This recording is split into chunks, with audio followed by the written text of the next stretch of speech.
प्यारे बच्चों। तो हुआ ये कि जब मुझे ये सूचना मिली, इस कार्यक्रम की सूचना मुझे मिली, तो मैं प्रोफेसर आनंद कुमार सिंह साहब से आज पहली बार मिला हूँ। अतीत में हमारी एक दो बार फ़ोन पे बात हुई है। फेसबुक पर मैंने आपका कुछ थोड़ा सा पढ़ा हुआ था पहले, अथर्वा के बारे में। बहुत लंबे समय से मैं फेसबुक पे नहीं हूँ, तो पता नहीं आजकल वहाँ क्या चल रहा है, लेकिन मुलाकात पहली बार हुई। हम तो एक दूसरे को दरअसल मित्र भी नहीं कह सकते, परिचित हैं। पर मुझे क्यूरियासिटी हुई। मैंने कहा कि जो सज्जन बोलने आ रहे हैं, जिनसे मैं पूर्व परिचित हूँ, मैं ज़रा उस किताब के बारे में, उनके बारे में थोड़ा सा पता कर लूँ। तो कल शाम को ये मुझे ख्याल आया और मैंने ऑनलाइन पढ़ना शुरू किया। जब ऑनलाइन पढ़ना शुरू किया तो मैंने ये पाया कि वे लोग जिनका मैं आदर करता हूँ और व्यक्तिगत रूप से जुड़ा हुआ हूँ, जैसे अशोक वाजपेयी, रमेश चंद्र शाह, विनोद शाही जी, ये लोग इस किताब के बारे में और इस रचनाकार के बारे में बहुत उम्दा, बहुत अच्छी बातें कह रहे हैं। तो मैं और गंभीर हुआ और मैंने अपने कुछ विद्यार्थियों से निवेदन किया कि मुझे और थोड़ा सामग्री दीजिए आप लोग ढूंढ करके, मैं और पढ़ूँ। मैंने पढ़ाई की। फिर मैंने अन्नपूर्णा जी से बात की कि इसको एक नई शक्ल देने का दिया जाए, कुछ रोचकता पैदा की जाए, कुछ नवीनता पैदा की जाए, तो क्यों न इस व्याख्यान को बातचीत की शैली में। तो मैं पहले ये भी बता दूं कि मैंने किताब पढ़ी नहीं है। मैंने 1 साल पहले इनसे वादा ज़रूर किया था टेलीफोन पे कि मैं पढ़ूंगा, और इन्होंने कहा मैं भेजता हूँ। मैंने कहा बिल्कुल नहीं, मेरे लेखक लोग किताब भेजते हैं तो मुझे तकलीफ़ होती है, मैं ख़रीदने वाला आदमी हूँ। न मैं ख़रीद सका, न मैं पढ़ सका, उसके लिए मैं इनसे माफ़ी चाहता हूँ। कल शाम की मैं माफ़ नहीं करता हूँ।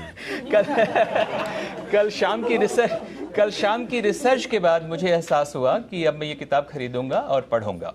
ये बहुत उम्दा किताब है, अब मैं पढ़ूंगा।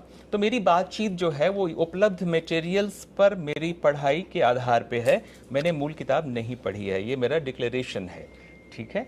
अब सवाल ये है कि 25 वर्ष की आयु में लगभग, जब आप नौकरी में भी नहीं थे, आपने यह ग्रंथ लिखना शुरू किया। और हाँ, मैंने निवेदन किया था कि एक बार किताब लेते आएंगे तो हम, जिन्होंने नहीं देखी है, अच्छा वेरी गुड, उनको हम कम से कम दिखा सकें। और ये ऑनलाइन कहाँ उपलब्ध हो सकती है, कोई खरीदना चाहे तो? अमेज़न पे।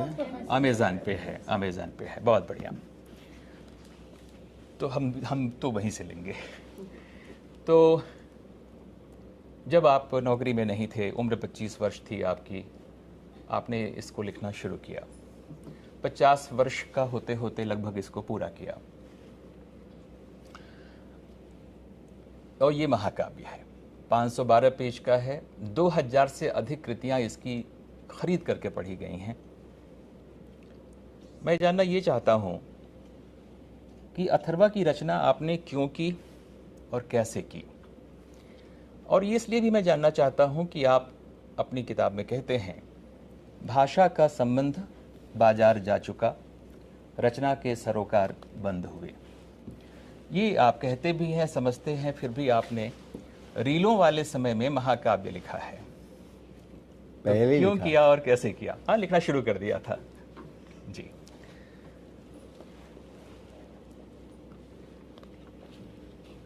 हैदराबाद केंद्रीय विश्वविद्यालय के अत्यंत प्रसिद्ध विभाग, हिंदी विभाग के इस अत्यंत सुंदर कक्ष में और इस अद्भुत शांति के बीच, जहाँ शोधार्थियों के मस्तिष्क में ऊर्जा है, और समक्ष इस विभाग के समस्त अत्यंत आदरणीय विद्वान प्राध्यापकगण बैठे हुए हैं, मैं हृदय से आप सबका अभिनंदन करता हूँ। आदरणीय प्रोफेसर शशि मुदिराज मैडम मेरे लिए बड़ी बहन और माँ की तरह रही हैं। उनके आदेश पर एफ्लू में एक कार्यक्रम में सम्मिलित होने का अवसर मिला। इसके साथ ही साथ आपके इस विभाग में अथर्वा पर बातचीत करने का सुयोग प्रोफेसर आत्माराम जी के सौजन्य से और मैडम विभागाध्यक्ष के सौजन्य से मुझे मिला है। जब फेसबुक पर अनजाने लोग मित्र हो जाते हैं तो हम और आप तो पास ही बैठे हुए हैं, तो मित्र क्यों नहीं हैं? आलोक से मित्रता कौन नहीं चाहेगा। मैं मित्र प्रवर आलोक जी के इस सौजन्य का भी ऋणी अनुभव करता हूँ कि वो हमारी बातचीत को संवाद की शक्ल में रिकॉर्ड भी कर रहे हैं। डबल रिकॉर्डिंग है। डबल रिकॉर्डिंग है। इस यात्रा क्रम में मेरे साथ मेरी पत्नी सुमन भी साथ ही साथ हैं और हम लोग अक्सर साथ ही रहते हैं। उसके दो कारण हैं। एक तो ये कि एक शक्ति तो चाहिए ही जिसके साथ आप चल सकें, और दूसरा ये कि स्वैच्छिक सेवानिवृत्ति लेने के बाद हम दोनों के पास साथ चलने के सिवा और कुछ बचा भी नहीं है। अब क्या बहाना है, तो साथ ही साथ रहते हैं। इफ्लू में विश्वविद्यालय के घनत्व ने प्रभावित किया। चीज़ें बहुत सटी हुई और पास पास थीं, और इस केंद्रीय विश्वविद्यालय की विरलता ने प्रभावित किया। वो बड़ा सघन है और ये बहुत विरल। कभी कभी हमें जीवन में घनत्व की भी आवश्यकता होती है और कभी हमें विरल चीज़ें पसंद आती हैं। हैदराबाद शहर जिसने नहीं देखा उसने भारत में जन्म ही नहीं लिया।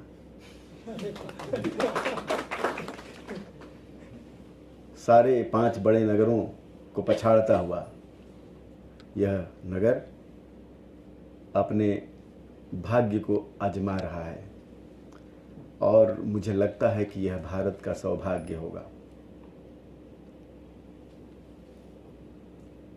आज के संवाद के प्रारंभ में जो बात आपने जिज्ञासा के रूप में पूछी है,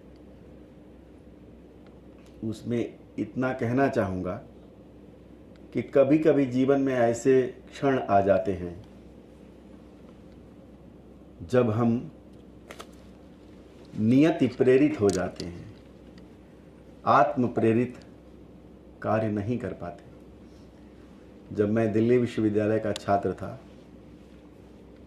तब विद्यार्थियों की राजनीति से भी जुड़ा हुआ था। इलाहाबाद विश्वविद्यालय में ग्रेजुएशन कर रहा था तब भी जुड़ा हुआ था। मेरे पिताजी एक समाजवादी चिंतक और राजनैतिक व्यक्ति रहे। आपने प्रधानमंत्री चंद्रशेखर का नाम सुना है। मेरे पिताजी उनके सहपाठी और मित्र थे। तो मेरे घर में बचपन से ही समाजवादी चिंतन के बीज बिखरे हुए मिले। हमारी पारिवारिक पृष्ठभूमि संस्कृत के जानकारों की नहीं थी। भारतीय विद्याएं जो आजकल बहुप्रचलित हो रही हैं, संस्कार के अवशेष के रूप में ही परिवारों में विद्यमान रहते हैं। कोई आगे चलकर उनका उत्खनन करता है। तो जब मैं जिज्ञासु विद्यार्थी की तरह उत्खनन करने चला तो मुझे दोनों चीज़ें मिली। भारतीय समाज की बहुस्तरीय व्यवस्था जिसे मैंने अपने गांव में देखा, विचार की शक्ल में इलाहाबाद नगर में मिले, और पिता से पाए हुए संस्कार जो समाजवादी दर्शन के थे, उन्होंने मुझे एक ही साथ मार्क्स के चिंतन, डॉक्टर अम्बेडकर के चिंतन, जयप्रकाश नारायण के चिंतन और विवेकानंद के चिंतन से भी जोड़ दिया। मैं अपने विद्यार्थी काल में एक उलझा हुआ विद्यार्थी था। मुझे यह समझ नहीं आता था कि जीवन की राह क्या है। तब तक एक पुस्तक मेरे हाथ लगी जिसके पहले ही वाक्य ने मुझे झिझोड़ कर रख दिया। उसमें लिखा हुआ था वेदना में एक शक्ति है जो दृष्टि देती है, जो यातना में है वह दृष्टा हो सकता है। शेखर एक जीवनी की इन पंक्तियों ने मुझे यातना और वेदना दोनों के प्रति उन्मुख किया। मेरे गुरु प्रोफेसर मानस मुकुलदास, जिनका अभी निधन हुआ है, वो मेरे मार्गदर्शक थे। अंग्रेजी विभाग के अध्यक्ष हुए और यह कृति उनको ही समर्पित है। आज इस विश्वविद्यालय के इस मंच से मैं अपने गुरु प्रोफेसर मानस मुकुलदास को हृदय से श्रद्धांजलि देता हूँ। और जो पंक्तियाँ इस पुस्तक को समर्पित करते हुए मैंने उनके लिए लिखी थी, उनका एक बार वाचन करता हूँ, कृपया अनुमति दें। जी प्लीज।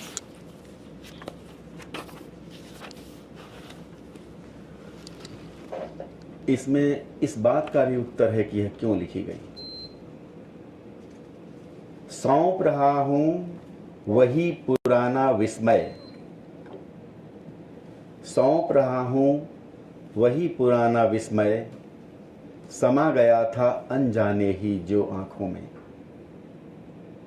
जिनमें उतरा उसी रूप का है प्रकाश वह यह काव्य,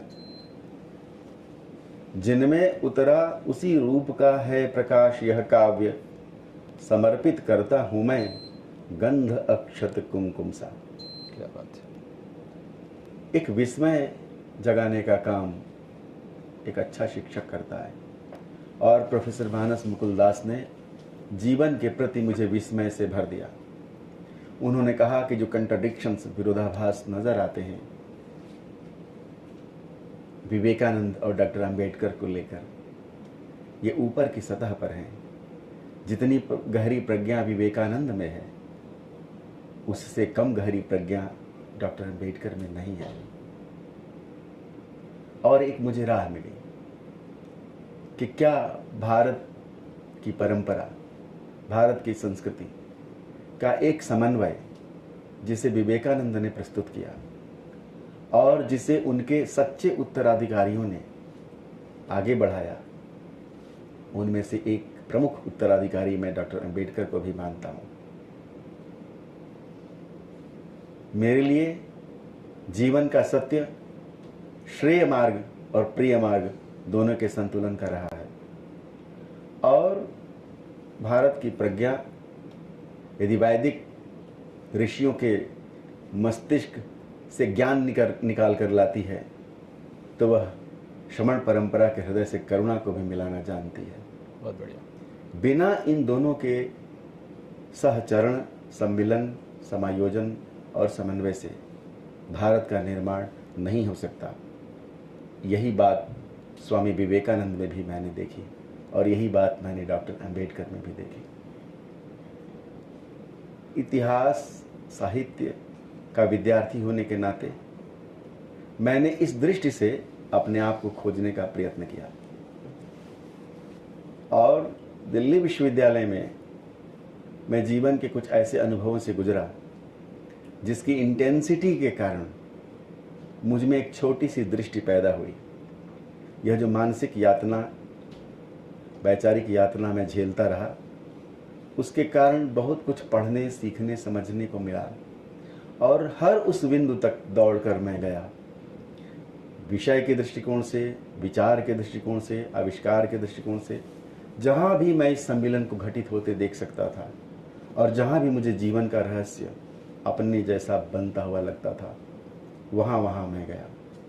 इसलिए जिन बातों को कभी समाजवाद की आईने से मैंने डिस्कार्ड कर दिया, भारत की जिन परंपरा के महत्वपूर्ण तत्वों को समाजवाद के नाम से छोड़ने का दबाव था, उनको भी मैंने वापस जाकर खोजा और मुझे ज्योति के कण मिले। मैंने इस दृष्टिकोण से श्री अरविंद को पढ़ा, वेदों को पढ़ा, उपनिषदों को पढ़ा और एक ऐसा क्रम घटित हुआ जिसमें मुझे तंत्र की साधना में उतरना पड़ा। मैं जानना चाहता था कि ये क्या है।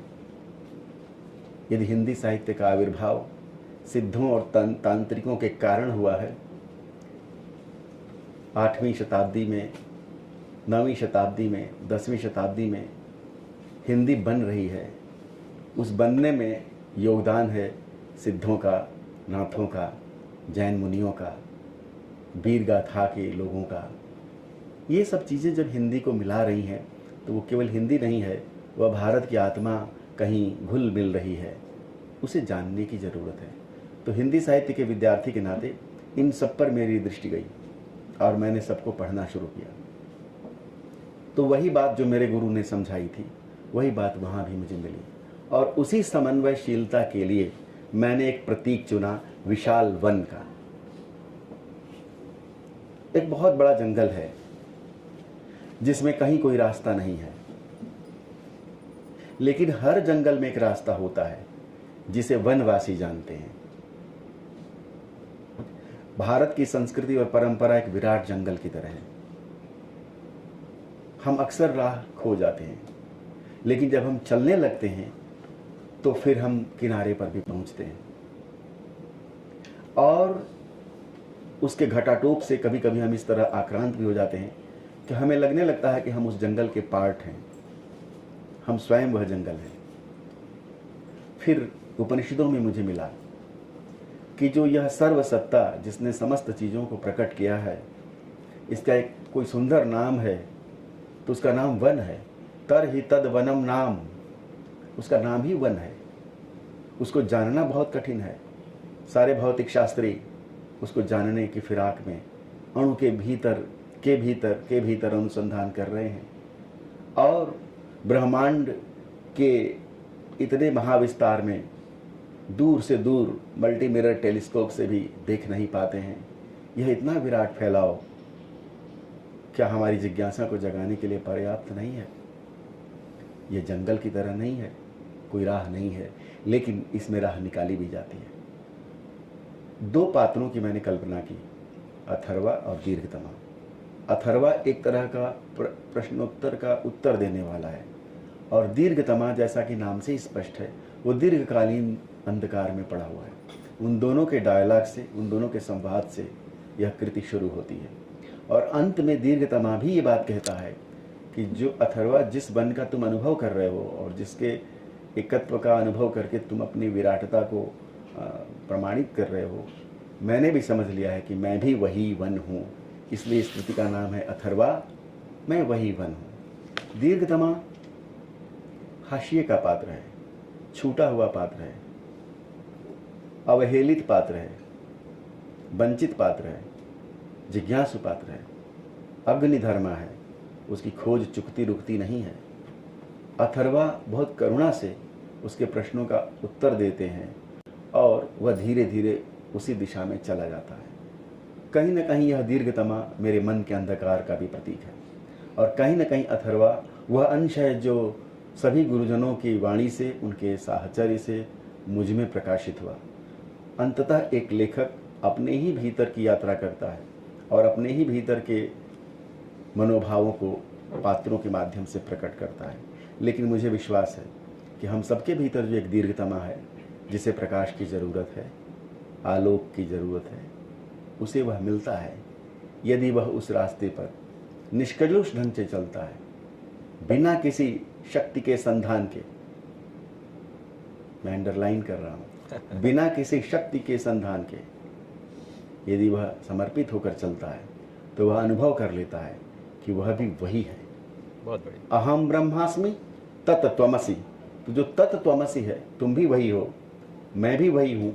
इसी एकत्व, इसी एक समन्वय को प्रकट करने के लिए यह इतनी प्रफुल्ल कृति पैदा हो गई। 1992 में विद्यार्थी जीवन समाप्त हो चुका था। इलाहाबाद विश्वविद्यालय में मैंने JRF स्टूडेंट के रूप में पढ़ाना शुरू किया था। उसी समय कुछ राजनैतिक घटनाएं ऐसी हुई जिन्होंने मुझे यह देखने को विवश किया कि धर्म क्या है, धर्मों की सत्ता क्या है, उनके भीतर प्रकाश क्या है और उनके भीतर का अंधकार क्या है। ये टकराते क्यों हैं, ये सभ्यताओं को लड़ने पर बाध्य क्यों कर देते हैं। एक आदमी ये क्यों कहना चाहता है कि मैं ही बस रहूँगा, तुम नहीं रहोगे। ये क्यों नहीं जानना चाहता है कि तुम भी जी सको और मैं भी जी सकूं। पृथ्वी तो छोटी है, मनुष्य की इच्छाएं अनंत हैं, पढ़े लिखे लोगों की संख्या तो बढ़ती जा रही है, फिर भी पृथ्वी के दुख कम क्यों नहीं हो रहे हैं। इन सारे प्रश्नों को लेकर यह किताब बुनी गई है। इस किताब में जीवन को छूने वाले जितने सवाल हो सकते हैं मेरे दृष्टिकोण से, रचयिता के दृष्टिकोण से, वो सब कहीं ना कहीं इसमें मौजूद हैं। इसकी भाषा में, इसकी शैली में, इसकी फैंटेसी में, इसके छंदों में आप सब पा सकेंगे, ऐसा मेरा विश्वास है। तो इसी बात को खोजते हुए जब मुझे 1992 में उसकी झलक मिली तो अपने आप धीरे धीरे यह कृति पैदा होने लगी, जिसका पूर्ण ज्ञान तत्समय में मुझे नहीं था, लेकिन धीरे धीरे इसका कलेवर बढ़ता हुआ मुझे घेरने लगा और ग्रसित करने लगा। और मैं हूँ एक परफेक्शनिस्ट किस्म का आदमी। जब तक वह चीज़ पूरी तरह मुझे संतुष्ट नहीं करती, मैं उसे बाहर नहीं ला सकता था। इस तरह इस कृति को रचने में मुझे 26 साल लग गए। क्या बात है। ये है आलोक जी इसकी कहानी। 26 साल में एक कृति जवान हुई, पैदा हुई। पैदा ही तो शुरू हुई थी 1992 में। हाँ। पर आपने जब इसे लिखना शुरू किया, जब ये इसके विचार मन में आए, तब जैसा कि आपकी बात से भी लगता है, ये तो नहीं ही सोचा था कि मैं महाकाव्य लिखने जा रहा हूँ। नहीं, बिल्कुल ही नहीं। मुझे तो ये पता ही नहीं था कि मैं क्या लिख रहा हूँ। बल्कि जो सूत्र इसमें जो सबसे तीसरा जो इसका खंड है, तीसरा अध्याय का, इसका नाम पांडुलिपि रखा हुआ है, उसका नाम है कुंडलवन।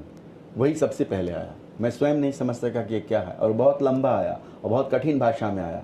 और मैं उसमें से कम 10% शब्द ऐसे थे जिनका अर्थ मुझे स्वयं ही नहीं पता था, और शब्द आ रहे थे। और शब्द आ रहे थे, और उन शब्दों को मैंने इकट्ठा किया, संस्कृत के शब्दकोशों से ढूंढा, तो कुछ एक अर्थ मिले, और अंततः कुछ एक मुझे कभी अर्थ प्रकट ही नहीं हुए। तो उन अंशों को फिर मैंने प्रकाशित पुस्तक से के पहले ही हटा दिया। कम से कम 600 पंक्तियाँ, इस तीसरे वाले खंड से 600 पंक्तियाँ मैंने हटा दी।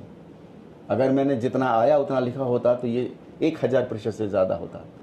आधा मैंने हटा दिया, क्योंकि उनका अर्थ मुझे ये पता है कि उनके अर्थ हैं, लेकिन शब्दकोश में मुझे नहीं मिला जहाँ वो शब्द रहे। कुछ एक शब्दों के अर्थ मिल गए हटाने के बाद।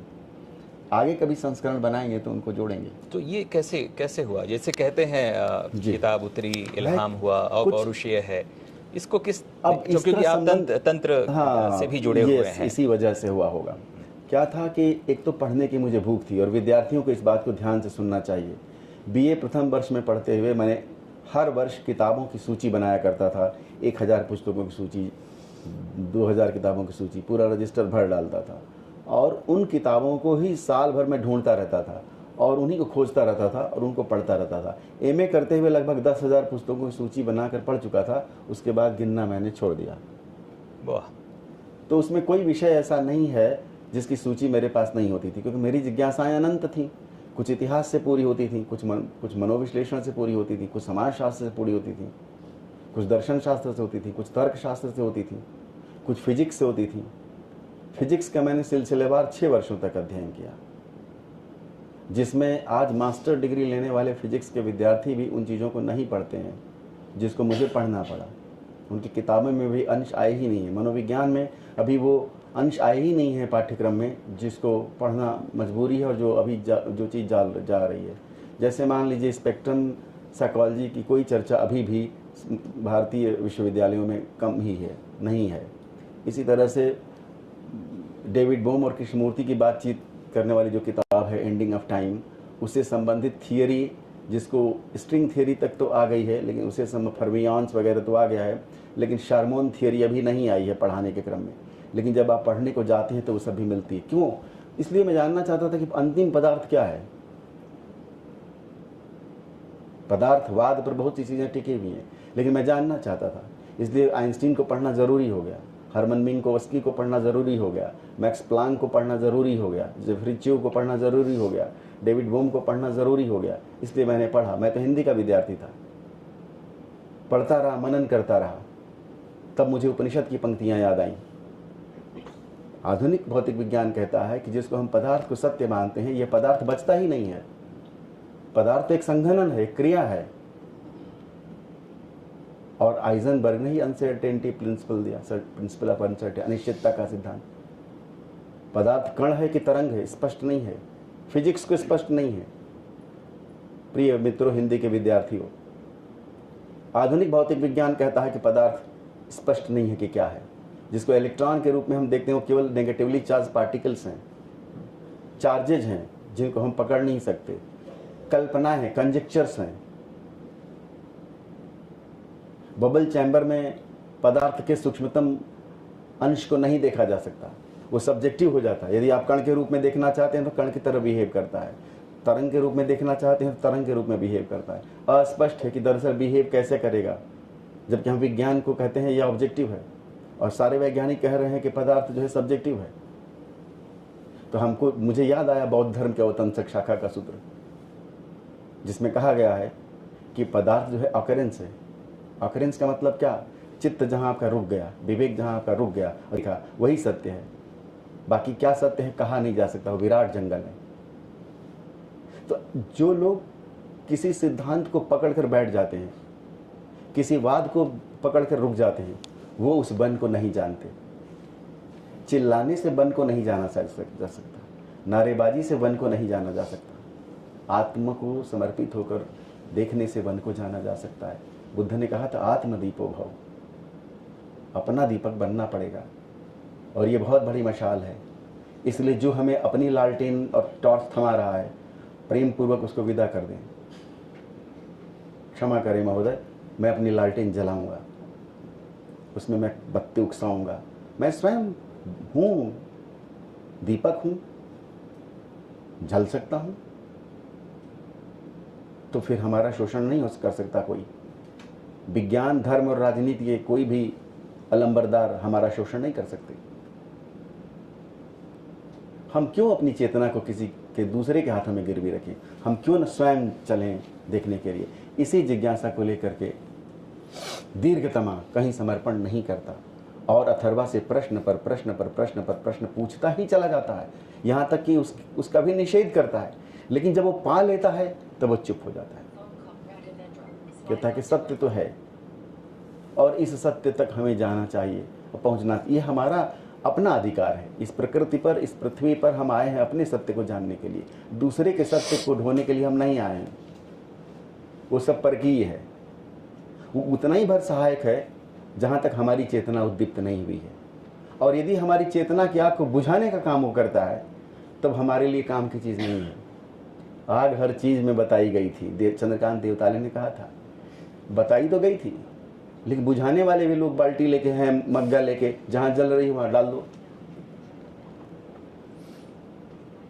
अथर्वा मनुष्य की चेतना को उघाड़ के रखना चाहती है, उसको स्वतंत्र बनाना चाहती है और उसको संवेदनशील बनाना चाहती है, करुणावान बनाना चाहती है, खोजी बनाना चाहती है, जिज्ञासु बनाना चाहती है। ऐसा नहीं कि मैंने सारे रहस्यों को जान लिया। वो परले ही दर्जे का मूर्ख होगा जो कहेगा कि मैंने सब जान लिया। हमने कुछ नहीं जाना। इस विराट जंगल में एक छोटी सी लीक पगडंडी जो झुरमुट के भीतर से हुए हमें आमंत्रित करती है, दिखाई देती है, एक राह, एक आशा की किरण, उसको पकड़ के हमें चलना है। सारी मानवता के संकट से पार उतरने का मामला है। पृथ्वी अंधकार में चल रही है मित्रों। मैं किस देश की बात नहीं कर रहा हूँ, पूरी पृथ्वी की बात कर रहा हूँ। मैं डिटेल में नहीं जाऊँगा, मेरे पास डिटेल समय होता तो मैं बताता कि कितने तरह के अंधकार पैदा हो गए हैं। पूंजीवाद सबसे बड़ा अंधकार है, क्योंकि वो पूंजी का निर्माण कर सकता है, चेतना और आत्मा का निर्माण नहीं कर सकता। लेकिन क्या हमको नहीं चाहिए? चाहिए, विवेक सम्मत ढंग से चाहिए। जैसा गांधी ने कहा, मशीनों पर हम हुक्म करें, मशीनें ना हम पर शासन करने लगें। ये जो चारों ओर संसार आयोनोस्फीयर का, आयन मंडल का हो रहा है, वाईफाई का, यह सूक्ष्म और अदृश्य संसार हमें नियंत्रित करने जा रहा है, इसकी कोई खबर हमें नहीं है। और ऐसे में हम कैसे, हमें राजनेता बचा लेंगे, वैज्ञानिक बचा लेंगे, धार्मिक लोग बचा लेंगे? नहीं बचाएंगे। अंधे नैव नियमाना यथा अंधा, सब गिर जाएंगे एक साथ। इसलिए बचे रहने के लिए साहित्य की भूमि जरूरी है, जो उतनी ही दूर तक धर्म पर जाती है जहाँ तक करुणा दिखाई दे रही है, उतनी ही दूर तक विज्ञान के साथ जाती है जहाँ पर मनुष्यता को आराम देने के लिए या हमारी जिज्ञासाओं का समाधान करने के लिए कोई चीज़ आ रही है, उतनी दूर तक साहित्य ले चलता है। साहित्य की ज़मीन दुख की, दर्द की, कंपैशन की, संवेदना की ज़मीन है। हम तब तक सुखी नहीं हो सकते जब तक दूसरा दुखी है। उस दुख को दूर करने का उपाय क्या है? ये जागने का सवाल है। जागने के लिए किताब लिखी गई है। और रमेश चंद्र शाह जी कहते हैं इसके बारे में और आपके बारे में बात करते हुए मुक्तिबोध के हवाले से कि जड़ी भूत सत्याभिरुचि, जड़ी भूत सत्याभिरुचि। तो कहीं न कहीं ये जड़ी भूत सत्याभिरुचि इसके लेखन के मूल कारण में है क्या? बिल्कुल है। आप सब जो हिंदी के विद्यार्थी हैं, एग्जेंटिंग और ऑनरेबल प्रोफेसर्स, मैं अपने ऑनरेबल प्रोफेसर्स के लिए नहीं कह रहा हूँ, ये बात विद्यार्थियों के लिए कह रहा हूँ, क्योंकि हमारे प्रोफेसर्स जानते हैं इस चीज़ को। सौंदर्याभिरुचि दो तरह की होती है। सौंदर्य क्या है? सुंदरता जिसको हम कहते हैं वो सौंदर्य नहीं है। हम हर चीज़ को देख रहे हैं, हर चीज़ जो दृश्यमान है आंखों से, हम सब चीज़ों को देख रहे हैं। सुंदर और असुंदर भी हम समझते हैं, लेकिन वो उस सौंदर्य की बात नहीं होती। जब सौंदर्य शास्त्र की बात करते हैं, सौंदर्य वह तत्व है जो हमारे मन को छीन लेता है। उज्ज्वल वरदान चेतना का सौंदर्य जिसे सब कहते हैं, प्रसाद जी ने कहा है ना, चेतना का उज्ज्वल वरदान है सौंदर्य। हमारी चेतना जहाँ ऊंची हो जाए, और जब चेतना ऊंची होगी तो द्वंद्व खोने लगेंगे। जहाँ द्वंद्व खो जाएंगे वहाँ मन समाप्त हो जाएगा। सौंदर्य यही काम करता है। जिस सौंदर्य को देखकर हम अवाक हो जाते हैं, अब हमारे विचार समाप्त हो गए, वहाँ मन नहीं बचा, चेतना उत्पन्न हो गई, उज्ज्वलता आ गई। ऐसी अनुभूति जहाँ हो जाए उसे सुंदर कहा गया है। मन को सुंदर कहा गया है, कहीं मैंने पढ़ा है। और र कहा गया है नष्ट करने वाले को। मन को जो नष्ट कर दे वह सुंदर है। और मन जब जब नष्ट होता है तब तब हम प्रसन्नता में डूब जाते हैं। हमारी अवसन्नता के कारणों में मन है। मन एक सामाजिक खोज है मित्रों। यह एक फॉल्स आइडेंटिटी है, वास्तविक आइडेंटिटी नहीं है। वास्तविक आइडेंटिटी आत्मा है, सेल्फ है। और जब सेल्फ से होते हुए बिगर सेल्फ के हम जाते हैं, तब हमें लगता है कि अरे सेल्फ भी झूठा था, हम तो बिगर सेल्फ हैं। वहां पहुंच के बुद्ध कहते हैं there is no self, anatta. ये समझदारी का सवाल है, निषेध नहीं है। आप सब बड़े हो गए हैं, खिलौने से खेल सकते हैं क्या? नहीं, नो खिलौना। बुद्ध कहते हैं नो सेल्फ। इसका मतलब ये नहीं खिलौना झूठा हो गया। खिलौना बच्चे के लिए ठीक है और सत्य है। जब आपकी चेतना ब्रह्मांडीय हो जाएगी, कॉस्मिक हो जाएगी, समस्त सृष्टि को मिला लेंगे, आप ही हैं और कुछ है ही नहीं है, तो वहां से इंडिविजुअल सेल्फ गायब हो जाता है। इस चेतना पर पहुंचकर वो बात कह रहे हैं। तो कविता का जो काम है, एक काम ये भी है जो जिसको कहते हैं हृदय की विमुक्तावस्था। तो हृदय की विमुक्तावस्था इसी सौंदर्याभिरुचि से होती है। तो मुक्तिबोध ने एक पद का प्रयोग किया था, जड़ीभूत सौंदर्याभिरुचि। ये जड़ीभूत सौंदर्याभिरुचि क्या है? उसी के बरक्स रमेश चंद्र शाह ने कहा कि एक जड़ीभूत सत्याभिरुचि भी होती है। इन दोनों पदों को जान लीजिए 1 मिनट में।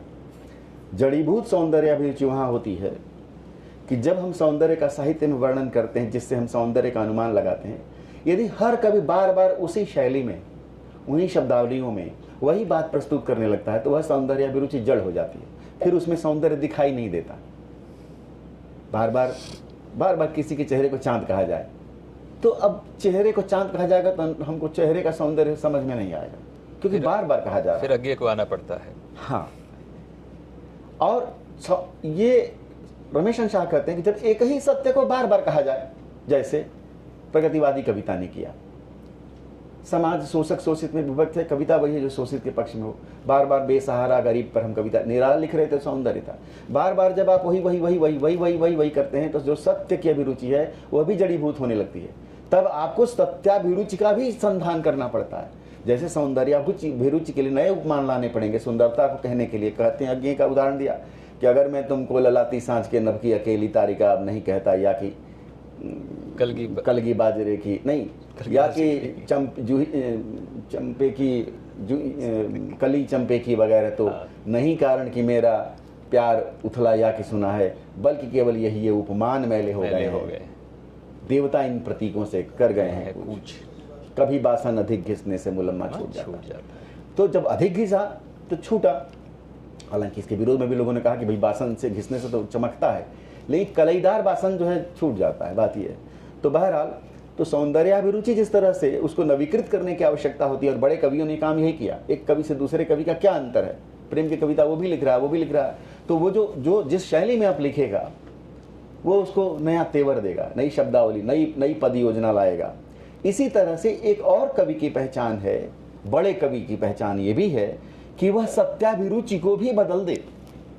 वो जो बार बार एक बात कही जा रही है, कथ्य की जो एक बात कही जा रही है, जिस रूप निर्मित हो रहा, फॉर्म बन रहा है, जैसे प्रगतिवादी कविता ने आ करके छायावादी कविता के बरक्स अपना एक नया काव्य रूप पैदा किया, तो सौंदर्य दिखाई दिया। जिन कवियों को हम बड़े कवि कहते हैं, प्रगतिशील कवि कहते हैं, उन्होंने इस तरह का एक वातावरण तैयार किया। लेकिन अब आप देखिए कि समकालीन कविता उन्हीं विचारों को, उसी वस्तुशिल्प को ढो रही है, तो वह ठीक बात नहीं होगी। बस कोई वस्तु न पुरानी होती है न नई होती है, कहने के तरीके से वो बदलती है। तो सौंदर्याभिरुचि की तरह सत्याभिरुचि को भी बदला जाना चाहिए। और यहाँ मैं विनम्रतापूर्वक अब सबसे ये बात कहना चाहता हूँ, इंक्लूडिंग ऑनरेबल प्रोफेसर्स, कि प्रगतिवादी कविता से होते हुए नई कविता तक, और नई कविता से समकालीन कविता तक, बल्कि अद्यतन कविता तक, सद्योजात कविता तक, मेरे ख्याल से मैं लिखा है समकालीन काव्य प्रवृत्तियां विषय में भी। तो ये बहुत सही प्रश्न किया आपने। आज कविता हजार मुखों से, हजार तरीकों से चल रही है, सहस्र मुख हैं कविता के। एक ही साथ श्रृंगार भी कहा जा रहा है, एक ही साथ पर्यावरण भी कहा जा रहा है, ऐसी एक ही साथ स्त्री विमर्श की भी कविता है, एक ही साथ दलित विमर्श की भी कविता है, अस्मिता विमर्श की कविता है, सत्ता विमर्श की कविता है, धर्म विमर्श की कविता है, एक ही साथ कई तरह के विमर्श चल रहे हैं। और प्रश्नाकुल मन के लिए मुश्किल मामला है कि विमर्श कौन सा सही है। कभी कोई लेक्चर होगा तो बताऊंगा कि विमर्श अंततः क्या करता है, विमर्श क्यों पैदा होता है, और विचार और विमर्श में अंतर क्या है, और विचार कहाँ ले जाता है और विमर्श कहाँ ले जाता है, और कहाँ ले जाना चाहिए, और समीक्षा क्या है, और विमर्श किस तरह समीक्षा को सपोर्ट करता है, और किस तरह विमर्श आलोचना को सपोर्ट करता है, विमर्श कहाँ से शक्ति लेता है, विमर्श का मूल अर्थ क्या है। तो ये सारे विमर्श जो आधुनिक कविता की, हिंदी कविता की अनेक शैलियों में, अनेक मंचों पर, अनेक पुस्तकों के माध्यम से आ रहा है, इसको थोड़ा ध्यान से देखना चाहिए। तब आपको पता चलेगा कि ये सारी कविता कुल 200 या 300 शब्दों की कविता है। कुल 200-300 शब्दों में कविता नहीं कही जा सकती, बड़ा काम नहीं किया जा सकता। एक शब्द वैभव की जरूरत है, वाग वैभव की जरूरत है। जब जीवन का यथार्थ प्रथुल हो जाए, बड़ा हो जाए, विस्तृत हो जाए, तो केवल 200 शब्दों से नहीं काम चलाया जा सकता। जैसे एक बड़ा शेफ, एक बड़ा कुक 1000 मसालों का यूज करेगा। हैदराबादी बिरयानी को खाकर कल मेरी पत्नी ने कहा कि मैंने जीवन में, लखनऊ की रहने वाली हैं, वहाँ भी बिरयानी, वहाँ पुलाव मिलता है, हाँ, लेकिन कभी जीवन में ऐसा स्वाद नहीं मिला। उसका कुल कारण क्या है? उसका कुल कारण ये है कि जो बनाने वाला है वह इतने तरह के मसालों का प्रयोग कर सकता, उनको अनुपान भेद से प्रयुक्त कर सकता है जैसा वो सामान्य व्यक्ति नहीं कर सकता। जैसा एक बड़ा डॉक्टर 1000 औषधियों के भीतर से नया अनुपान भेद निकालता है, ऐसे ही कवि के लिए जरूरी है कि वो जो हमारी हिंदी की इतनी बड़ी लाखों करोड़ों शब्दों की संपदा है, क्या केवल 200-400 शब्दों में ही सिमट कर रह जाएगी?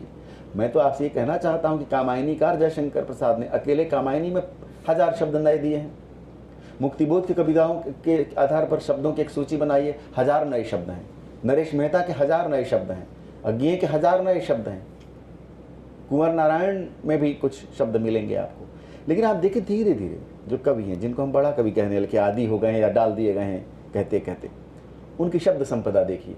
और ये रोचक विषय है एमफिल टाइप के शोध का, कि जरा जिनको हम बड़ा कवि आजकल कह रहे हैं उनकी कुल शब्द संपदा निकाल लें, उन्होंने हिंदी को दिया क्या है। जावेद अख्तर कहते हैं कि आपके पास ईंटें कितनी हैं? वही बात है, कैसे बनाएंगे बड़ी इमारत? चिनाई करने के लिए बड़ी इमारत चाहिए। प्रतीयमानम पुनरन्य देवम शब्दस्ति वस्त्वस्तिवाणीषु महाकवीनाम, प्रतीयमानम पुनरन्य देवम वस्त्वस्तिवाणीषु महाकवीनाम, यद्यत् प्रसिद्धावयवातिरिक्तम विभाति लावण्यमिवांगनासु। ये कहा गया है, आनंदवर्धन ने कहा कि प्रतीयमान सौंदर्य प्रकट तब होगा जब बहुत सारे ऑर्गन्स मिलेंगे, बहुत सारी यूनिटी बनेगी, तब होगा। छोटी चीज़ों को मिलाने से, एक छोटी डिजाइन तैयार कर देने से नहीं होगा काम। हमारी जो जातीय संपदा है, जिसमें सारी हिंदी, सारा हमारा सौंदर्य समाया हुआ है, और जिसको पूर्व कवियों ने इस्तेमाल कर लिया है, कभी कभी लौट कर हमें उसे भी देखना चाहिए। तो सत्याभिरुचि को बदलने के लिए, विचार को बदलने के लिए भी कभी आवश्यकता पड़ती है कि हम ज़रा उसके तह में जाएं। जैसे मैंने जानने की कोशिश की, मैं जानना चाहता था पदार्थ क्या है, पदार्थ का सूक्ष्मतम रूप क्या है, ये विराट ब्रह्मांड कितना विराट है, मैंने जानने की कोशिश की। मेरे मन में बार बार ये प्रश्न उठते थे, और इसके लिए मैंने कहा कि साहित्य उत्तर नहीं देगा, दर्शन उत्तर नहीं देगा, फिजिक्स उत्तर देगा। पदार्थ क्या है, इसके बारे में मार्क्स कहेंगे वो सत्य होगा, या आइंस्टीन जो कहेंगे वो सत्य होगा। मार्क्स का सिद्धांत पदार्थवाद पर केंद्रित है। मार्क्स सही है, पदार्थ का जन्म ही वहीं तक हुआ था। डाल्टन ने एटोमियो, अब उसका विभाजन नहीं हो सकता, वो अंतिम सत्य पा लिया। डाल्टन ने कहा एटोमियो, अब फर्दर इसको हम विभाजित कर ही नहीं सकते, वो अंतिम सत्य क्या है, वो एटम है। मार्क्स के समय में विज्ञान वहां तक पहुंचा था, उन्होंने उसको वहां से पकड़ लिया, पदार्थवाद पर अपनी नींव खड़ी की। लेकिन मेरा कहना यह है कि पदार्थ पर शोध जो आगे चल करके इन्हीं वैज्ञानिकों ने किया, वो होते तो शायद अपने सिद्धांत को बदलते। वो बड़े बुद्धिमान और परा मेधा के स्वामी हैं, वो वहीं न ठहर जाते। उन्होंने कहा कि thank God I am not Marxist, मैं मार्क्सिस्ट नहीं हूँ। लेकिन मार्क्सिस्टों का क्या हाल है, या किसी भी वाद के जो अनुयायी हैं उनका क्या हाल है, किसी भी वादी का क्या, किसी भी वादी का। आप कहते हैं मैं वेदांती हूं, तो आपने सत्य को ढूंढा क्या, आपको भी ढूंढना चाहिए ना। तो जो खोजे हुई हैं वहां तक जाना पड़ेगा। तो यह किताब इस रूप में भी आई है कि वह काव्य के सत्य को नए ढंग से देखने का आग्रह करती है, काव्य की वस्तु को भी नए ढंग से देखने का आग्रह करती है, जीवन सत्य को भी नए ढंग से पकड़ने, छूने, एक्सप्लोर करने की कोशिश करती है। केवल जीवन सत्य वही नहीं है जिसे प्रयोगवादी कविता ने दिया है और प्रगतिवादी कविता ने दिया है या समकालीन कविता ने दिया है। जीवन सत्य बहुत गहरा और बहुत बड़ा है। जिसने हैदराबाद की ITCT नहीं देखी, बेचारा वो जानता ही नहीं है कि आप किस चीज़ को देखने से वंचित हैं। अगर इन्होंने ना कहा होता तो कल मैंने देखा भी ना होता। झिलमिल प्रकाश की चमक बिखेरने वाला यह अधुनातन नगर जो भारत का गौरव है, दिल्ली वासियों को तो नहीं पता। दिल्ली तो देश की राजधानी, गुड़गांव साइड में है, गुड़गांव साइड में, उनको कैसे पता चलेगा। तो जीवन का सत्य बहुविध है। डॉक्टर लोहिया ने कहा कि जीवन का जो सत्य है वो गोल है। आप उसके एक हिस्से को देखते हैं, दूसरे हिस्से को भी देखने की जरूरत पड़ती है। जैसा ज्योतिष कहता है, दिन के समय में जो आकाश एक भचक्कर को देख रहे हैं, एक आकाश नीचे की ओर भी पृथ्वी के जिसको आप नहीं जानते। बिल्कुल। तो जीवन के सत्य को ठीक रोटेट करते हुए ले आना है। इस कविता में ये काम करने का मैंने एक विनम्र प्रयास किया है। आदरणीय प्राध्यापकगण और आदरणीय शोधार्थी मित्रों, सौंदर्याभिरुचि के साथ जड़ीभूत सत्याभिरुचि को भी थोड़ा सा ट्विस्ट करने, एक दूसरे पक्ष को भी सामने लाने का एक उद्दंड प्रयास विनम्र मैंने किया है। जो इस प्रयास में तो खैर कोई शक नहीं है। आप भारत के चैतन्य रसायन की बात करते हैं और अथर्वा को भारत के चैतन्य रसायन की परंपरा का विस्तार हम मान सकते हैं, आप ऐसा दावा नहीं करते। इस पे क्या कहना चाहेंगे? भारत के चैतन्य रसायन की परंपरा से ये किताब कैसे जुड़ती है? जी, अब देखिए, रसायन शास्त्र को जानते हैं। रसायन शास्त्र क्या करता है, मेंडलीफ की आवर्त सारणी में जितने प्रकार के तत्वों का उल्लेख, 112 तत्वों का उल्लेख है, और कुछ स्थान खाली छोड़े हुए मेंडलीफ ने। उसने कहा है कि मेरा परम विश्वास है कि वो तत्व भी मिलेंगे, और बाद में भी कुछ तत्व खोजे गए हैं जो मेंडलीफ के समय नहीं खोजे गए थे। रसायन उन मूल तत्वों की बात करता है नाभिकीय संरचना के आधार पर। वो मूल तत्व वो बेसिकली वो अलग हैं, जैसे रेडियम अलग है, गोल्ड अलग है, कॉपर अलग, ऐसे जो एलिमेंट्स हैं नेचर को बनाने वाले। तो जो चैतन्य रसायन है भारत का, उसके बारे में संकेत किया शंकराचार्य ने, बुद्ध ने। बौद्धों की परंपरा है, जैनियों की परंपरा है, चारवाकों की परंपरा है, वैदिकों की परंपरा है, तांत्रिकों की परंपरा है। उन्होंने आवर्त सारणियाँ बनाई हैं तत्वों की। उनका कहना है कि जरूर मिलेगा, और मिलता है, मिला है। तत्समय में उसकी जो झलक देखी गई, आज उसको खोजा जा रहा है। ऐसे बहुत सारे जीवन के रहस्य अब प्रकट हो रहे हैं जो पहले संकेत के रूप में कहे गए थे। ऐसी बहुत सारी बातें हैं। कवियों द्वारा वर्णित कलयुग के वर्णन को भी मैं मेंडलीफ की आवर्त सारणी की तरह देखता हूँ। जैसे तुलसीदास का कली वर्णन, कि कलिकाल आ गया है तो इसमें ये होगा। कोई जरूरी नहीं कि उस समय हो भी रहा हो, लेकिन हो रहा है। जिस तरीके की दुष्टता समाज में फैल गई है, इसकी एक पूर्व कल्पना, जितने नृशंस तरीके की दुष्टता समाज में फैली हुई है, मध्यकाल में उतनी नृशंसता नहीं है शायद, ये तुलसी ने देखा नहीं, मगर वो कह रहे हैं। तो कवि के पास ये शक्ति है कंजेक्चरिंग की, वो दूर कल्पना से वहां तक जाता है और देख सकता है कि समाज में क्या हो सकता है। समाज का गहरा वर्णन, भारतीय समाज का मेरा मानना है कि 19वीं शताब्दी में या 20वीं शताब्दी में भारतीय समाज के इस लंबे चौड़े वितान का जितना सूक्ष्म आलोचनात्मक अध्ययन और निष्कर्ष निकालने वाले डॉक्टर अंबेडकर हैं, कम ही लोग उनके आजू बाजू में टिकेंगे। जितने गहरे सूत्र उन्होंने निकाले हैं, जितनी गहरी पड़ताल उन्होंने किया है, वो पहला व्यक्ति मैं मानता हूं उनको जो एक तरह के प्रोटैगोनिस्ट हैं, नायक हैं, उस विवेक के नायक हैं जो समाज से बाहर छूट गया है, उसको ले आना चाहते हैं। मगर आप देखिए उस व्यक्ति की, वो जानते हैं कि धर्म के एक प्रचलित रूप के कारण ये चीजें हाशिए पे चली गई, उसका स्वागत वो नहीं करना चाहते, लेकिन धर्म के प्रकाश से दूर नहीं होना चाहते, उसमें कोई स्फुलिंग पा रहे हैं, कहते हैं नो, धर्म को नहीं छोड़ा जा सकता है। धम्म कह लें, वो छोड़ना नहीं चाहते। धम्म का जो ये विवेक है उनमें, सारी चीजों का निदर्शन करते हुए, एक आदमी एक्सरे करता हुआ, स्कैनिंग करता हुआ, स्कैनर लगा के, जैसे गेट से गुजरने वाला आदमी टोक के ऐसे देखता है, हर विचार को टोक के देख रहे हैं वो, और तब उसको जाने दे रहे हैं। और वो एक जगह रुक जाता है, व्यक्ति कहता है कि नहीं, ये सत्य है, ये जीवन सत्य है, इसको नहीं छोड़ा जा सकता। स्पष्ट हो जाता है। अगर श्रमण परंपरा का कोई आधुनिक विचारक माना जाएगा तो एक केंद्रीय व्यक्ति हैं डॉक्टर अंबेडकर, और उनका कहना बहुत बड़ा प्रमाण है धम्म की ज्योति के लिए, आत्मदीप के लिए, और वैदिक चिंतन भी वही प्रमाण है। विवेकानंद कहते हैं कि ये जो दोनों का समन्वय बहुत जरूरी है भारत के लिए। दोनों ने खोजा है और पा लिया है, और दोनों के पास आजकल नारेबाजी है। उस शैवाल को हटाना पड़ेगा और उस चैतन्य रसायन को घटित करना पड़ेगा जो मूल एलिमेंट्स हैं। मूल एलिमेंट्स, भारत की प्रज्ञा, भारत की परंपरा अनूठी है। भारत ने ऐसा बहुत कुछ खोजा है जिसकी हमें जरूरत है, जीवन दृष्टि के रूप में, जीवन मूल्य के रूप में।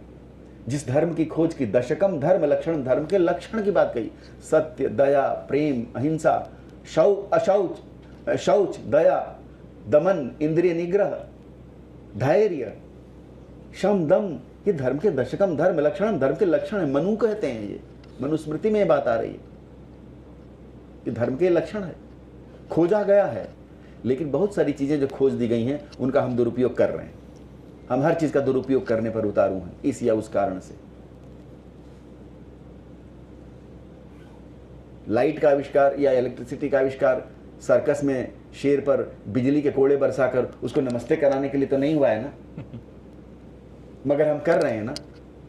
तो दया, धर्म, करुणा, शम, दम, ये खोजा गया है, लेकिन हम उसका क्या कर रहे हैं?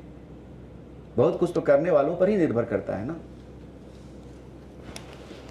तो ये जो रसायन है, चैतन्य रसायन, यह क्या है? वो ये है कि हर पदार्थ के पार जाकर देखने पर वही चैतन्य छिपा हुआ मिलता है।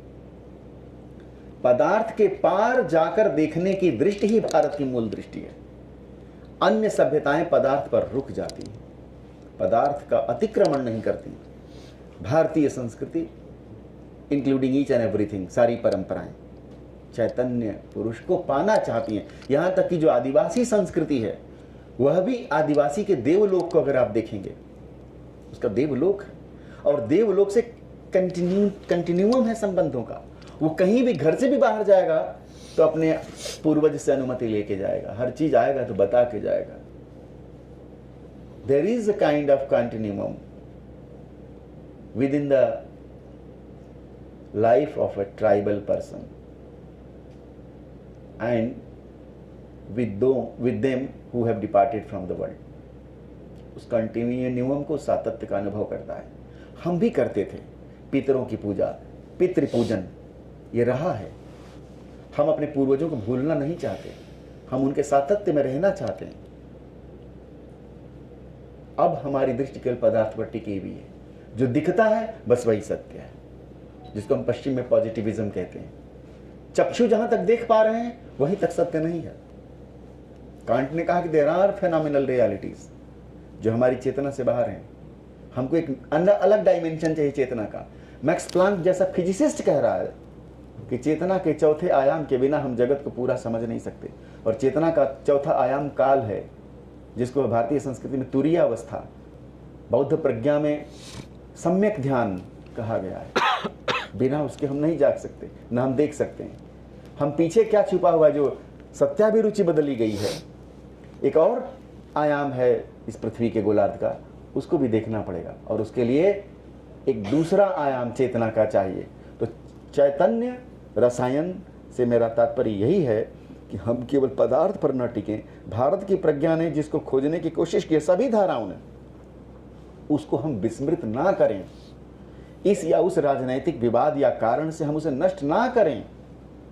आप देखिए, प्रतिक्रिया में हम और बड़ी प्रतिहिंसा कर रहे हैं,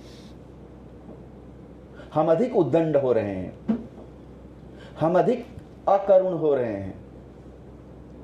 तुम उसको मानते हो, चलो मैं इसको काट के दिखाता हूं तुम्हारे सामने। तुम उसको मानते हो, चलो उसको मार के तोड़ के दिखाता हूं, उस पर चप्पल से लात लगा के दिखाता हूं। ये बाहरी प्रतिक्रियाएं हैं, ये सहज नहीं है, और समाज की रुग्णता की प्रतीक है, विवेक की प्रतीक नहीं है। कारण वो संस्थान खो गए हैं, वो विद्या परिसर खो गए हैं जो इस एकत्व को बढ़ाने वाले। जब तक आत्म विवेक का दिया नहीं जलेगा, अध्यापक हो, चाहे शिक्षक हो, चाहे व्यक्ति हो, चाहे वैज्ञानिक हो, चाहे राजनेता हो, कभी भी यह पृथ्वी शांत नहीं होगी। दिनकर जी ने कुरुक्षेत्र में कहा था कि कब जलेगा विश्व में भगवान, धर्म का दीपक, दया का दीप कब जलेगा। बुद्ध हो कि अशोक, गांधी हो कि यीशु महान, सबको हम सिर झुका, सबको सभी को श्रेष्ठ निश्चय मान। हाँ बड़े हैं, प्रणाम प्रणाम प्रणाम, लेकिन हम तो वही करेंगे जो हमें करना है। हम तो आग लगाते ही रहेंगे निरर्थक, हम तो प्रवादी फैलाएंगे, हमको क्या काम। यह नई जो पीढ़ी पैदा हुई है नहीं पढ़ना चाहती, इसके हाथों में एक मोबाइल नाम का यंत्र आ गया है। अब जो दूसरे ने विचार दिया, तत्क्षण हमने कहा, हमारे बिना स्कैनर से गुजारे हुए हमने हाँ बिल्कुल फैलाइए, यही सत्य है। सूचनाओं और अफवाहों से विवेक नहीं पैदा हो सकता। विवेक पैदा होता है साहित्य की, क्योंकि साहित्य कहते हैं रुको, साहित्य को कोई जल्दीबाजी नहीं, साहित्य धैर्य का काम है। इसलिए विज्ञान और साहित्य में एक विरोधाभास है। विज्ञान तो जल्दीबाजी का काम हो गया है, तकनीक। साहित्य कहता रुको, थमो जरा, थोड़ा धैर्य रखो, थोड़ी गहरी सांस लो, थोड़ा आराम से फेफड़ों में पहले सांस भरो, चैतन्य बनो, तब जरा इसको जांचो, परखो, संवारो, तो समझ में आएगा कि क्या है साहित्य। इसके लिए साहित्य को भी हम राजनीति की आंख से देखने लगे। हमको राजनीति को साहित्य की आंख से देखना चाहिए। प्रेमचंद ने कहा था ना यही कि आगे चलने वाली मशाल है, तो केवल कहने के लिए है क्या? ये इसलिए भी मशाल है कि अगर हम राजनीति के सत्य को देख रहे हैं, सत्ता के सत्य को देख रहे हैं, धर्म के सत्य को देख रहे हैं, तो साहित्य की आंख से देखें। साहित्य पहले हर जगह है। धर्म में भी वही चीज माननी हुई जो संवेदना की भूमि पर देखा गया, तभी तो उसे कविता कहा गया। वाल्मीकि को क्या पहले क्या सूक्त और छंद नहीं थे क्या? फिर पहला कवि वाल्मीकि क्यों है? फिर जिसने गायत्री मंत्र लिखा फिर वही पहला कवि होता। उसने बड़ी ब्रह्मांड की बड़ी ऊंची बातें कही, ओम भूर्भुवः स्वः तत्सवितुर्वरेण्यम। वो तो बहुत ऊंची बात कह रहा है कि हम उस सविता का वर्ण कर रहे हैं, इस सविता का नहीं, उस सविता का जो परम प्रकाश है, जो सारे प्रकाशों के भीतर है, उस भर्ग का हम ध्यान करें। तो यही बड़ी कविता मान ली गई होती। मानिषाद प्रतिष्ठाम त्वम गमः शाश्वती है समाह यत क्रौंच मिथुनादि एकम वधि काम मोहितम। ये पहला श्लोक क्यों फिर माना गया? श्लोकः शोकत्वमागतः क्यों कहते कालिदास? तो साहित्य बाइफर्केट कर रहा है ना, संधान को, अनुसंधान को, ये सब साहित्य नहीं माना जा रहा है। जो क्रौंच पक्षी की वेदना से जो दुख पैदा हो रहा है, वहां पर जो एक करुणा दग्ध वाणी निकल रही है, उसको साहित्य कहा जा रहा है ना। तो अंतिम बात ये इस विषय में कि सौंदर्याभिरुचि के साथ सत्याभिरुचि को बदलने की जरूरत, और भारत की चैतन्य जो रसायन परंपरा है, चैतन्य का जो रसायन है, जो पदार्थ के भीतर जाके देख लेता है, उसको हमेशा बीम ऑफ लाइट को, उस प्रकाश के रोशनी की शहतीर को हमेशा कंधे पर लेके चलना है। मैं उसे मानता हूं साहित्य का विद्यार्थी जो प्रकाश की शहतीर को ढो रहा है, प्रकाश के स्तंभ को लेके जो चल रहा है। ये शिवलिंग है, ये एक ज्योतिर्लिंग है साहित्य। इसके प्रति हमें नमित होना है, ये हमें प्रकाशित करेगा। बहुत बढ़िया। आप इतनी महत्वपूर्ण बातें और इतनी अच्छी भाषा में कह रहे हैं कि आपको बस सुनते रहने का मन करता है। पर इस बेचारे इंटरव्यू करता पे थोड़ी मेहरबानी करें। नहीं, बिल्कुल। और थोड़ा क्या छोटा है, उत्तर दूंगा। 1 बजे खत्म करना होगा और बच्चों के भी प्रश्न आमंत्रित करेंगे, साथियों के करेंगे। और मेरे पास हैं 9-10 प्रश्न, जिसमें से 4 ही छोटे हुए हैं। उत्तर दूंगा। तो थोड़ा सा शुरू के उत्तर मैंने बड़े दिए कि बहुत सारी बातें क्लियर हो। एक तो ये जरूरी होता है कि पहले तो रचनाकार की जीवन दृष्टि समझ में आ जाए, तो आपको क्लियर समझ में आ जाएगा कि किताब अथर्वा कहाँ जा रही है, किधर जा रही है। जी, ये सारे प्रश्न उन्हीं पहलुओं पे हैं। जी। आप बार बार कविता देश की स्थापना पर बल देते हैं। हाँ, ये एक बड़ी इंटरेस्टिंग बात है। यह कविता देश क्या है?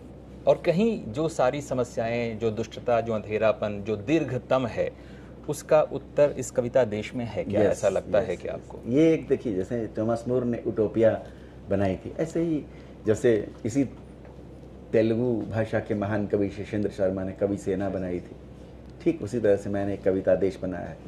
जैसे रैदास ने बेगमगंज की बात कही, तुलसी ने राम राज्य की बात कही, उसी तरह से मैंने कविता देश की बात की कि क्या ऐसा हो सकता है कि एक ऐसा देश हो जहाँ सभी कवि हों। कवि से मुझे एक उम्मीद है, कवि में साधुता है। कविता गुंडई नहीं सिखा सकती। कविता गुंडा देश का निर्माण नहीं करती, गुंडे कविता देश का निर्माण नहीं कर सकती। जो कवि होंगे वो गुंडे नहीं होंगे। कवि जो होंगे निश्चित रूप से साधु होंगे, वैष्णव होंगे, करुणावान होंगे, वही तो कवि होंगे। नहीं तो फिर कवि कहेगा। वाणी वाग वैखरी शब्द निर्झरी भी हो तो भी आत्मज्ञान नहीं हो सकता, शंकराचार्य कहते हैं। वो मूढ़ है व्यक्ति।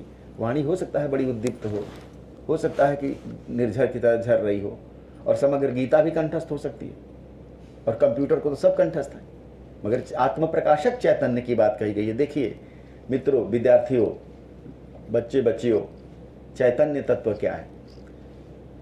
हमारे भीतर उतना प्रकाश नहीं जितना इस बल्ब में है। क्लियर है ना? अगर सारे बल्ब बुझा दिए जाएं और कहा जाए आनंद सिंह जी प्रकाशित करिए, तो इस प्रकाश को आनंद सिंह तो नहीं दे पाएंगे ना। तो मेरे शरीर से तो ज्यादा प्रकाश है ना इसमें, है ना? लेकिन इसे नहीं पता है कि यह प्रकाश दे रहा है।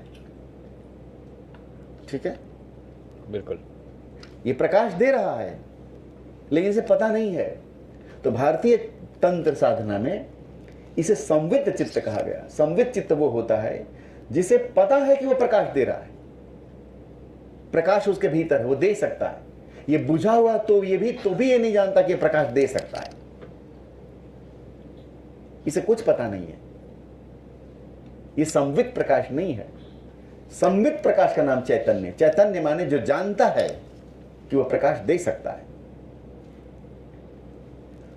तो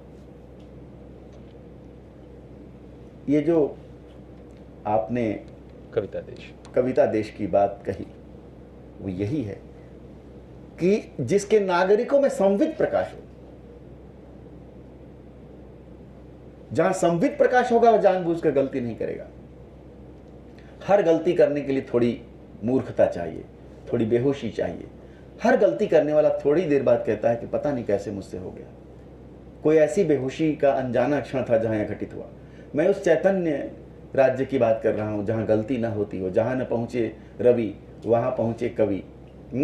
कवि वहां पहुंच सकता है, कविता वहां ले जा सकती है।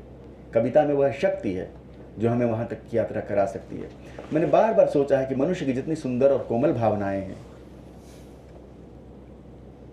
उनके मार्फत हम एक राज्य बना सकते हैं, एक मनोराज्य घटित कर सकते हैं। हम यहाँ सब बैठे हुए हैं, हमारे मस्तिष्क में थोड़ा थोड़ा हिस्सा साहित्य का भी है। तो जो छोटा सा हिस्सा है वह बड़ा हो जाए तो कविता देश बन सकता है। ये कविता देश बनेगा, बन सकता है, और अच्छे लोगों से ही कविता देश बनता है। कविता देश कोई भूगोल नहीं है, चेतना का भूगोल है। अगर हम अपरिमित असीमित मस्तिष्क को लेकर चल रहे हैं, जहाँ हमारा चैतन्य ग्रीवी नहीं है, बंधक नहीं है, तो हम कविता देश के निवासी हैं। हम मूल प्रश्न उठा सकते हैं, हम सुंदरता को जानते हैं, हम रस को घटित कर सकते हैं। बहुत बढ़िया। आप उसी से जुड़ा हुआ अगला प्रश्न है कि आप काव्यमय रूप में रचनात्मक मनुष्य की चिंता करते हैं। काव्यमय रूप में रचनात्मक मनुष्य जी, मेरा सवाल ये है कि गद्यमय रचनात्मक मनुष्य की कल्पना में क्या संकट है? कोई संकट नहीं है। अक्सर जो गद्य देश हैं जो बनाए जा रहे हैं टेक्नोलॉजी के माध्यम से, एक सुंदर गद्य देश भी कविता जैसा दिख सकता है, जैसे रात को IIT दिखती है, मगर उसको देखने के लिए थोड़ी रात चाहिए। बिना कवि की आंख के वो गद्य देश भी सुंदर नहीं दिखता, उबड़ खाबड़ दिखता है। हमारी ज़िंदगी में जितना उबड़ खाबड़पन है, सब गद्य देश है, और उस गद्य का हम और निर्माण कर रहे हैं। हम अपने जीवन की लय को जहाँ जहाँ तोड़ रहे हैं, वहाँ सब जगह हम गद्य देश बनाना चाहते हैं। हम जानबूझकर लय को तोड़कर नई कविता को ले आए हैं। हमारे पास परंपरा की छंद कविता रही, हमने जानबूझकर तोड़ा, और अज्ञेय जी वगैरह को, प्रयोगवादियों को मैं दोषी मानता हूँ। हमारे पास एक कितना सुंदर संभार था छायावाद का, उसे आगे बढ़ाना चाहिए था। नवगीतकारों ने उस परंपरा को बढ़ाया, मगर एकेडमिशियंस ने, विश्वविद्यालयों ने नवगीतकारों को पिछड़ापन का प्रतीक मान लिया। नई कविता में जिन्होंने लय को तोड़ा, हमें बड़ा अच्छा लगा। वह ध्वंस, वह निहिलिज्म, वह आइकोनोक्लास्टिक हमें अच्छी लगी। हमको मूर्ति भंजक अच्छे लगे। हमको कलाकारों की वो संवेदना छूट गई जो आंखों की पलक और बरौनियां बनाने में अपनी रात जाग जाग कर उन्होंने नींद सौंपी है उन मूर्तियों को। हमें हथौड़े अच्छे लगने लगे जिन्होंने उनकी नाक तोड़ दी। ये विरूपित और कुरूपित संवेदना नहीं तो क्या है? मूर्तियों को छोड़ो, कम से कम कलाकारों की उस पच्चीकारी वाली जो गंभीर संवेदनशील भावना है, जो रात रात भर नहीं सोता है कलाकार, नींद में, जागरण में ढूंढता है राधा की आंख को, शिव की आंख को, कृष्ण की आंख को, तब बना पाता है, शिल्प बनता है, ऐसे नहीं बनता। मुझे गद्य देश से कोई दिक्कत नहीं है। मैं बस ये चाहता हूँ कि गद्य देश अगर हो तो कविता की आंख से देखा जाए, क्योंकि कविता गद्य से थोड़ी पहले आई है, थोड़ी सीनियर है। उसे मनुष्यता की मातृभाषा भी कहा गया। मनुष्यता की मातृभाषा इसीलिए कहा गया, जननी पहले ही है।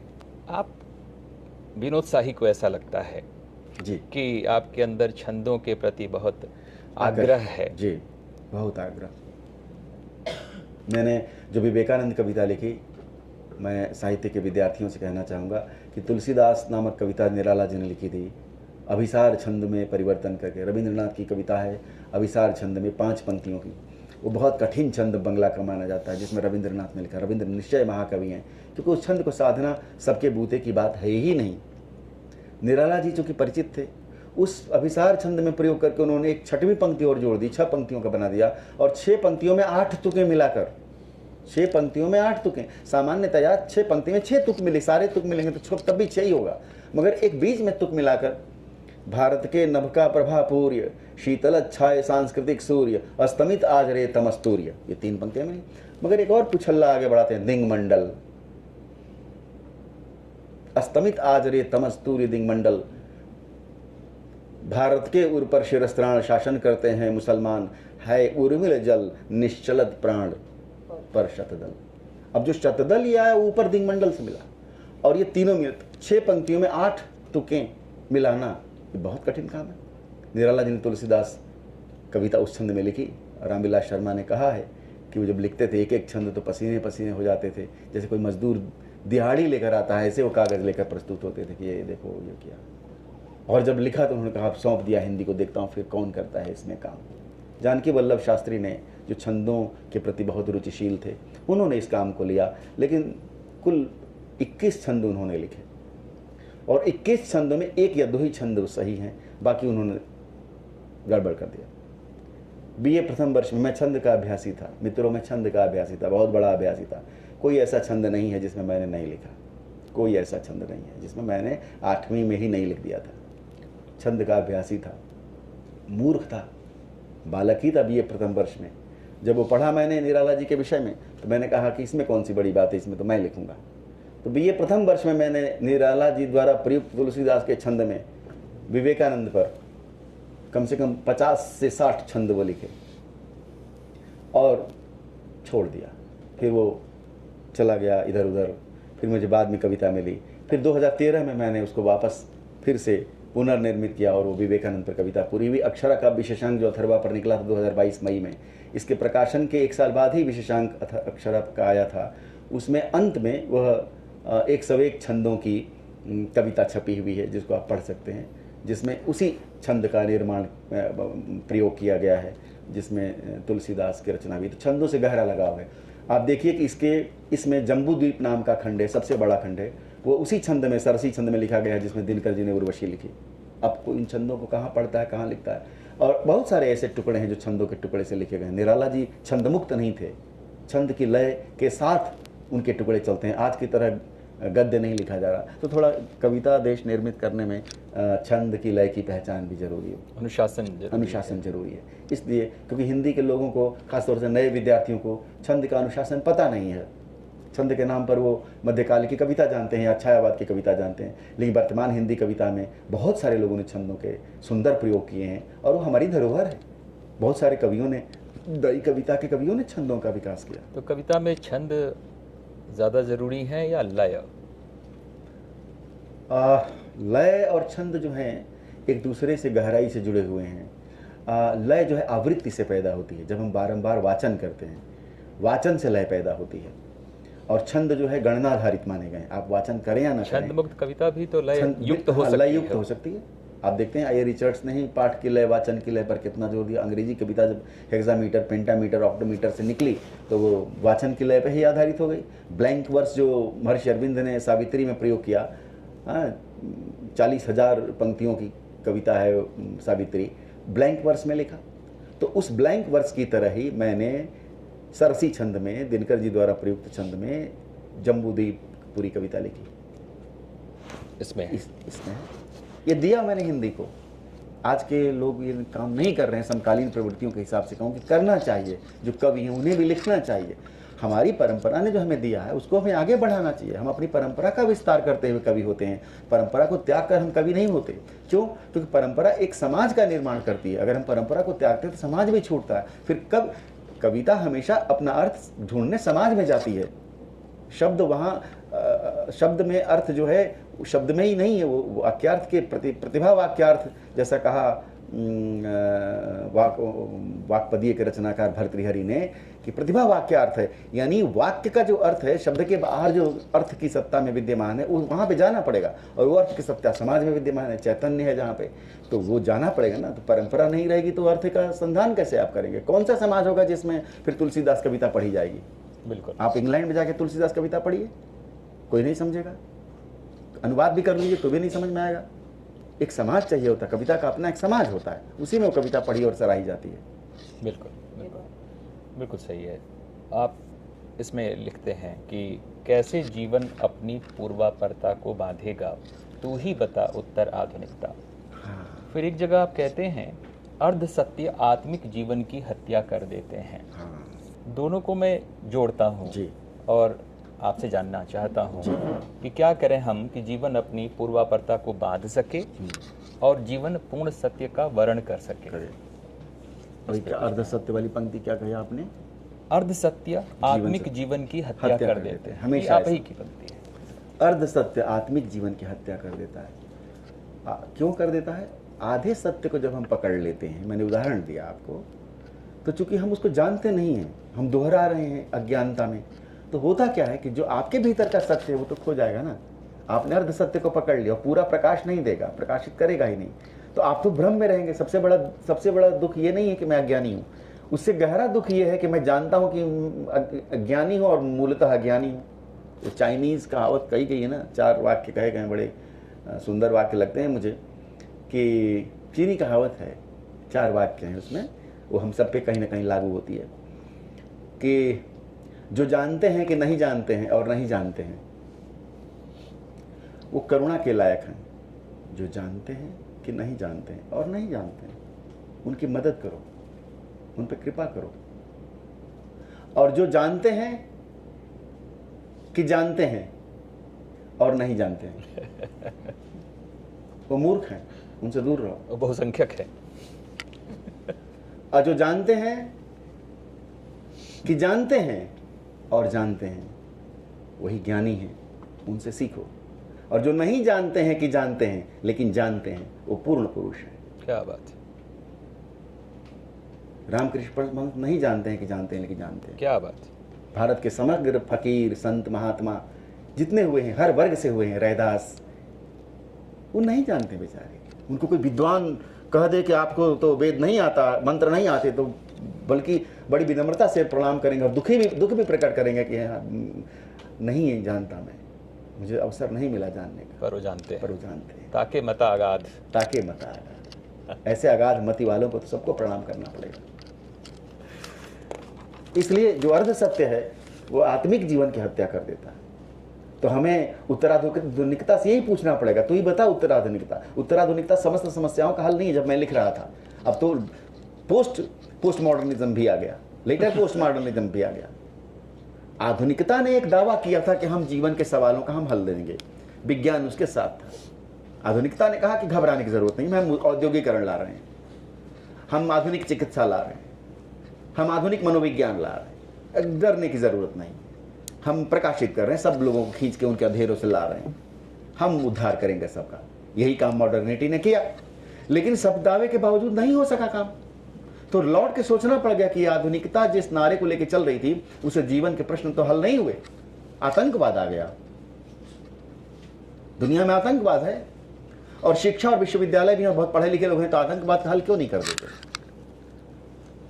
अक्सर हम कहते हैं अरे आप शिक्षित नहीं है क्या? अरे आप तो शिक्षित है, पढ़े लिखे आदमी, फिर आप ऐसा कर रहे हैं, तो पूरी दुनिया कहा जाना चाहिए भाई तू तो दुनिया पढ़ी लिखी है, फिर क्यों अणु बम का प्रयोग करना चाहती है, फिर क्यों यूक्रेन में युद्ध कर रही है, फिर क्यों निरंतर षड्यंत्र कर रही है राष्ट्रों के खिलाफ? तो मतलब क्या हुआ कि सिर्फ पढ़ने लिखने से नहीं होगा। ओसामा बिन लादेन तो बहुत ही पढ़ा लिखा आदमी था। मैंने सुना है कि अरब के किसी बहुत बड़े विश्वविद्यालय से इंजीनियर था, बड़े परिवार का था, बड़े परिवार का था। ये पढ़े लिखे होने का क्या औचित्य निकला? फिर कहां मिला जीवन सत्य? नहीं मिला ना। तो जो कीनाराम जी ने कहा कि भाई मन बुद्धि चित्त अहंकार, तो मन के तल पर तो नहीं होगा ना मामला, मन तो तेरा मेरा में बटा हुआ है। अब बुद्धि कहती है जहां लाभ है ले लो ना। पूंजीवाद का काम यही है, आप मरे जिए जो हो, हमारा लाभ मिला कि नहीं, हमें लाभ मुनाफा हमें मिला कि नहीं मिला, निर्माण करो ले आओ, बना दिया गया सब कुछ। तो अंत में होगा क्या? अंत में तो यही होगा कि वस्तुओं को खोजने वाली हमारी आत्मा का जो मूल अंधेरा है वो कभी नहीं छटेगा।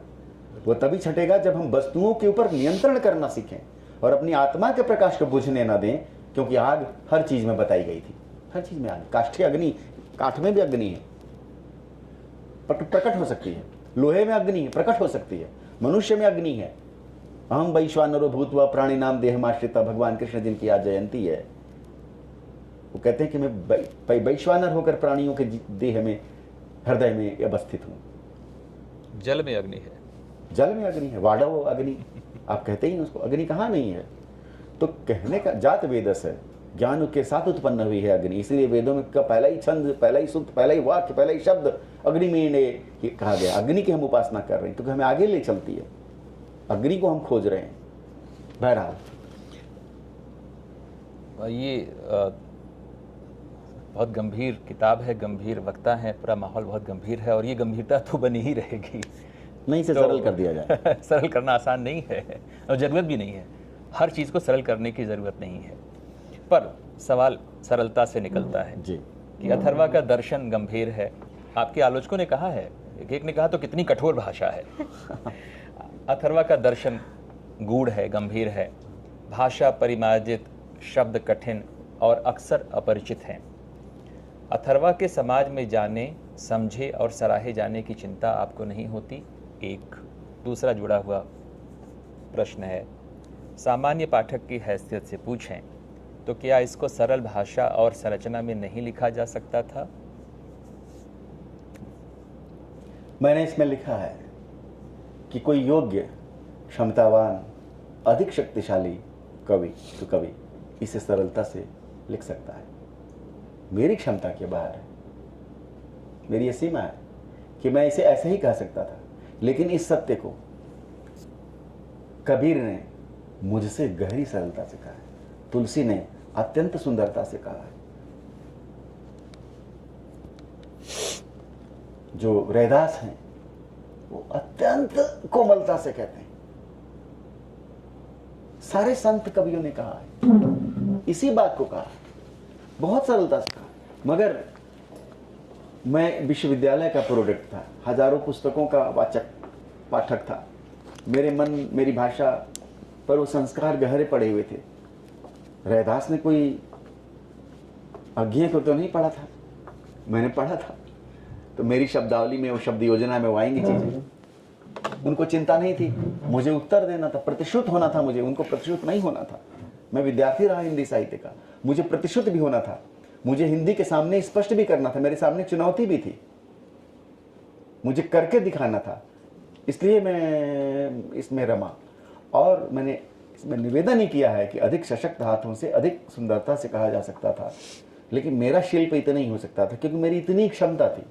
जितनी भर छोटी पूंजी लेके मैं चला, उससे मैंने ये किया। और उन विद्वानों से जो कहते हैं कि बहुत कठिन है, उनसे मैं क्षमा प्रार्थी हूँ, क्षमा मांगता हूँ कि मैंने किया है, कठिन शब्दावली का प्रयोग किया है।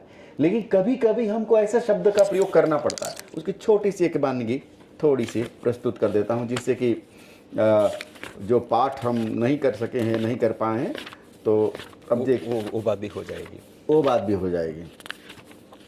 जैसे अब ऐसे शब्द हैं इसमें, अब वो क्या है वो बाद में आप देखेंगे खुद। मैं महाविद्या कामायनी, मैं आकिरंती चेतना, दंभोली खंडा मैं पश्यंती वाणी, मैं चिति लीलायमाना, मैं आत्मसंभवा देशना, मैं स्वयं प्रभा शांडिली स्कंद मातृ, मैं षट्ट मृतिका, मैं अग्निष्टोम जाता श्रीजुष्टा पंचमी, मैं श्रृंगार में लज्जा में भैरवी व्योमकेशनी, मैं मधुता में पर्व में उल्लास संहारिणी, मैं विबसन भूमा, मैं शितिकंठा ज्वाला मालिनी, मैं हविर्गंधा माया, मैं परम आत्मा। अब मुझे कोई कन्नोटेशन शब्द की व्यंजना से प्रस्तुत करना था। जटाटवी गलत जला प्रवाह पावित स्थले गलेवलम लंबिताम भुजंग तुंग मालिका, तो इससे भी सुंदर तरीके से चीजें कही जा सकती हैं, लेकिन शब्दों की टकराहट से एक अलग ध्वनि बनती है। उस ध्वनि को प्रकट करने के लिए मैंने इस शायरी में भी लिखा है, और बहुत अच्छा लिखा है, बहुत और जब लोग कहते हैं तो मैं ये भी कहता हूँ कि राजमार्ग पर अगर आप चल रहे हो, आपने देखा होता है लिखा, कहीं पुलिया टूटी हुई होती है तो लिखा रहता है कि रास्ता इधर से है, या प्रगति कार्य प्रगति पर है। तो मैं कहता हूँ कि जब जब ऐसे कठिन शब्द आए तो वहाँ आप बगल से निकल जाएं, जाना ना छोड़ें। और राजमार्गों पर स्पीड ब्रेकर नहीं होते। स्पीड ब्रेकर यदि होंगे तो फिर आप उछल जाएंगे। कई बार लोग उछल जाते हैं इसमें, ऐसा है। तो मैं कल कीनाराम जी से कह रहा था कि कीनाराम जी, एक आलोचक भाष्यकार की तरह आप कम से कम 100 पेज की पुस्तक लिखें इस पे। वो लिख सकते हैं, लिख सकते हैं, उनके अंदर क्षमता है, उन्होंने लिखा भी है, बहुत सुंदर लेख लिखा है। अब दो बस प्रश्न हैं मेरे पास। अगर कोई नहीं, इसको लिखते समय क्या आपके गाइडिंग फोर्स प्रसाद और कामायनी थे? और इसी से जुड़ा हुआ दूसरा प्रश्न है, अगर कोई इसे 21वीं सदी की कामायनी कहे तो आप क्या कहेंगे? मैं विद्यार्थी काल से ही छंद का अभ्यासी था, कविता में धंसा हुआ था, तो एक महत्वाकांक्षा भी पैदा होती थी। और महत्वाकांक्षा ये पैदा होती थी कि कामायनी जो हिंदी का सर्वश्रेष्ठ महाकाव्य माना गया है वर्तमान समय का, और इकबाल का मैं प्रशंसक और पाठक रहा हूँ। तो इकबाल ने जो जावेदनामा लिखा, उसका बड़ा गहरा प्रभाव मेरे मन पर रहा। उसके विस्तार का, इस्लाम के दर्शन को लेकर जैसा कॉस्मिक चिंतन किया जा सकता है जो पूर्व में कभी नहीं किया गया, वो काम जिसको अल-गज़ाली ने नहीं किया, शेख सादी ने नहीं किया, उस काम अत्तार ने नहीं किया, सेनाई ने नहीं किया, उस काम को इकबाल ने किया खुदी के दर्शन के साथ। जहाँ खुदी हो ही नहीं सकती, केवल बंदगी है, जहाँ कुफ्र है खुदी होना, वहाँ पर इकबाल एक डिपार्चर रचते हैं पूरे इस्लामिक परंपरा में। इसलिए इकबाल मुझे प्रिय हैं और उनको मैंने पढ़ा है। ठीक इसी तरह से अरविंद की सावित्री मेरे लिए एक बहुत बड़ी चुनौती रही है। अनुसंधानात्मक साधनात्मक जीवन के गहरे रहस्यों को, जहां केवल शून्य और निरवय शून्य है, उसको शब्द में कैसे बांधा जाए। जो अनुभव मेरे रहे हैं साधनात्मक तंत्र साधना के अंतर्गत या अनेक साधना पद्धतियों से गुजर करके मन की जिस विराम अवस्था में मुझे जिस शून्य का आभास हुआ, उसके लिए हिंदी की शब्दावली कहाँ से मेरे पास आएगी। तो महर्षि अरविंद की सावित्री जो जीवन के जटिल प्रश्नों का समाधान खोजना चाहती है। अरविंद जो है असंतुष्ट थे जब रूरू और प्रियंवदा की कहानी मिली। रूरू और प्रियंवदा की कहानी में रूरू नाम का राजा अपनी प्रेयसी पत्नी प्रियंवदा को नागलोक से ले आता है, और जब उसे पता चलता है कि इसकी आयु समाप्त हो गई है तो वह अपनी आयु का आधा हिस्सा दे देता है। कहते हैं लोग कि सत्यवान को जिलाने के लिए सावित्री ने तो काम किया, लेकिन किसी पुरुष ने किया क्या। भारतीय संस्कृति में ऐसे अनेक लोग हैं जिन्होंने पत्नियों के लिए अपना जीवन दे दिया। रूरू उसी तरह का पात्र है जो आधी आयु दे देता है, तब प्रियंवदा को लेके आता है। प्रेम के कारण, प्रेम मुक्त करता है आदमी को, खींच के लाता है। तो अरविंद को कहानी मिली। अरविंद बहुत प्रेमी कवि हैं। आप सावित्री से मत पकड़िए, कलेक्टेड पोएम से पकड़िए, लव एंड डेथ से पकड़िए। लव एंड डेथ उनकी बड़ी प्रसिद्ध कृति है जिसमें रूरू और प्रियंवदा की कहानी लिखी है उन्होंने। लेकिन प्रेम आधी उम्र देने के बाद भी कितनी दूर तक जा सकता है, मरना तो पड़ेगा। वो इमॉर्टल प्रेम को खोज रहे थे, और इमॉर्टल प्रेम की खोज में उन्होंने अब एक ऐसे रूरू और प्रियंवदा इसी धरती के पात्र थे, दोनों प्रेमी प्रेमिका। लेकिन उनको उर्वशी की कहानी मिली जिसमें प्रेमी धरती का है, प्रेमिका आकाश की। उर्वशी के कथानक पर दिनकर जी ने बहुत सुंदर काव्य लिखा है, जो उसका तृतीय अंक है, पढ़ने लायक है, जिसमें वह अपनी पदार्थ भावना का त्याग करके आकाश में पहुंचना चाहता है, उड़ना चाहता है। और ठीक उसके विरुद्ध उर्वशी जो हेवनली डैमसेल है, वो पार्थिव होना चाहती है। एक आकाशी होना चाहता है, एक पार्थिव होना चाहता है। तब वो दो में मिलते हैं, उर्वशी और पुरूरवा। उनका प्रेम कुछ समय तक तो चलता है, लेकिन फिर खत्म हो जाता है। अरविंद संतुष्ट नहीं होते। वो खोज रहे हैं एक ऐसे प्रेम को जहां प्रेम अमरता का वाचक बन जाए। तब उनको कहानी सत्यवान और सावित्री की मिलती है, और तब वो अश्वपति की पुत्री सावित्री के इस साधना का वर्णन करते हैं कि राजा अश्वपति ने कैसे सावित्री को पाया, कैसे उसने जीवन के रहस्य को जान लिया और मृत्यु को भी जीत लिया। मृत्यु के यहाँ से छीन कर अपने पति को ले आना, जिसमें यम से भी संवाद किया उसने और हरा करके लेकर के आई।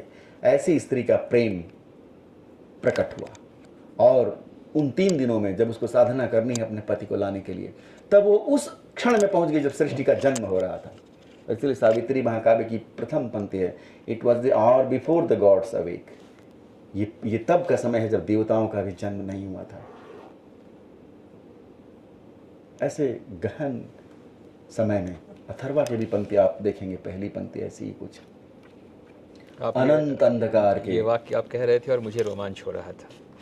अनंत अंधकार के काले, यहाँ पर निश्चय ही आलोक को तो देखने से ही लगता है कि बिना सावित्री सबको के बढ़नी तो चाहिए, मुश्किल है। अनंत अंधकार के काले बुदबुद अंधेरे में सोया है शांत एक शवाकार।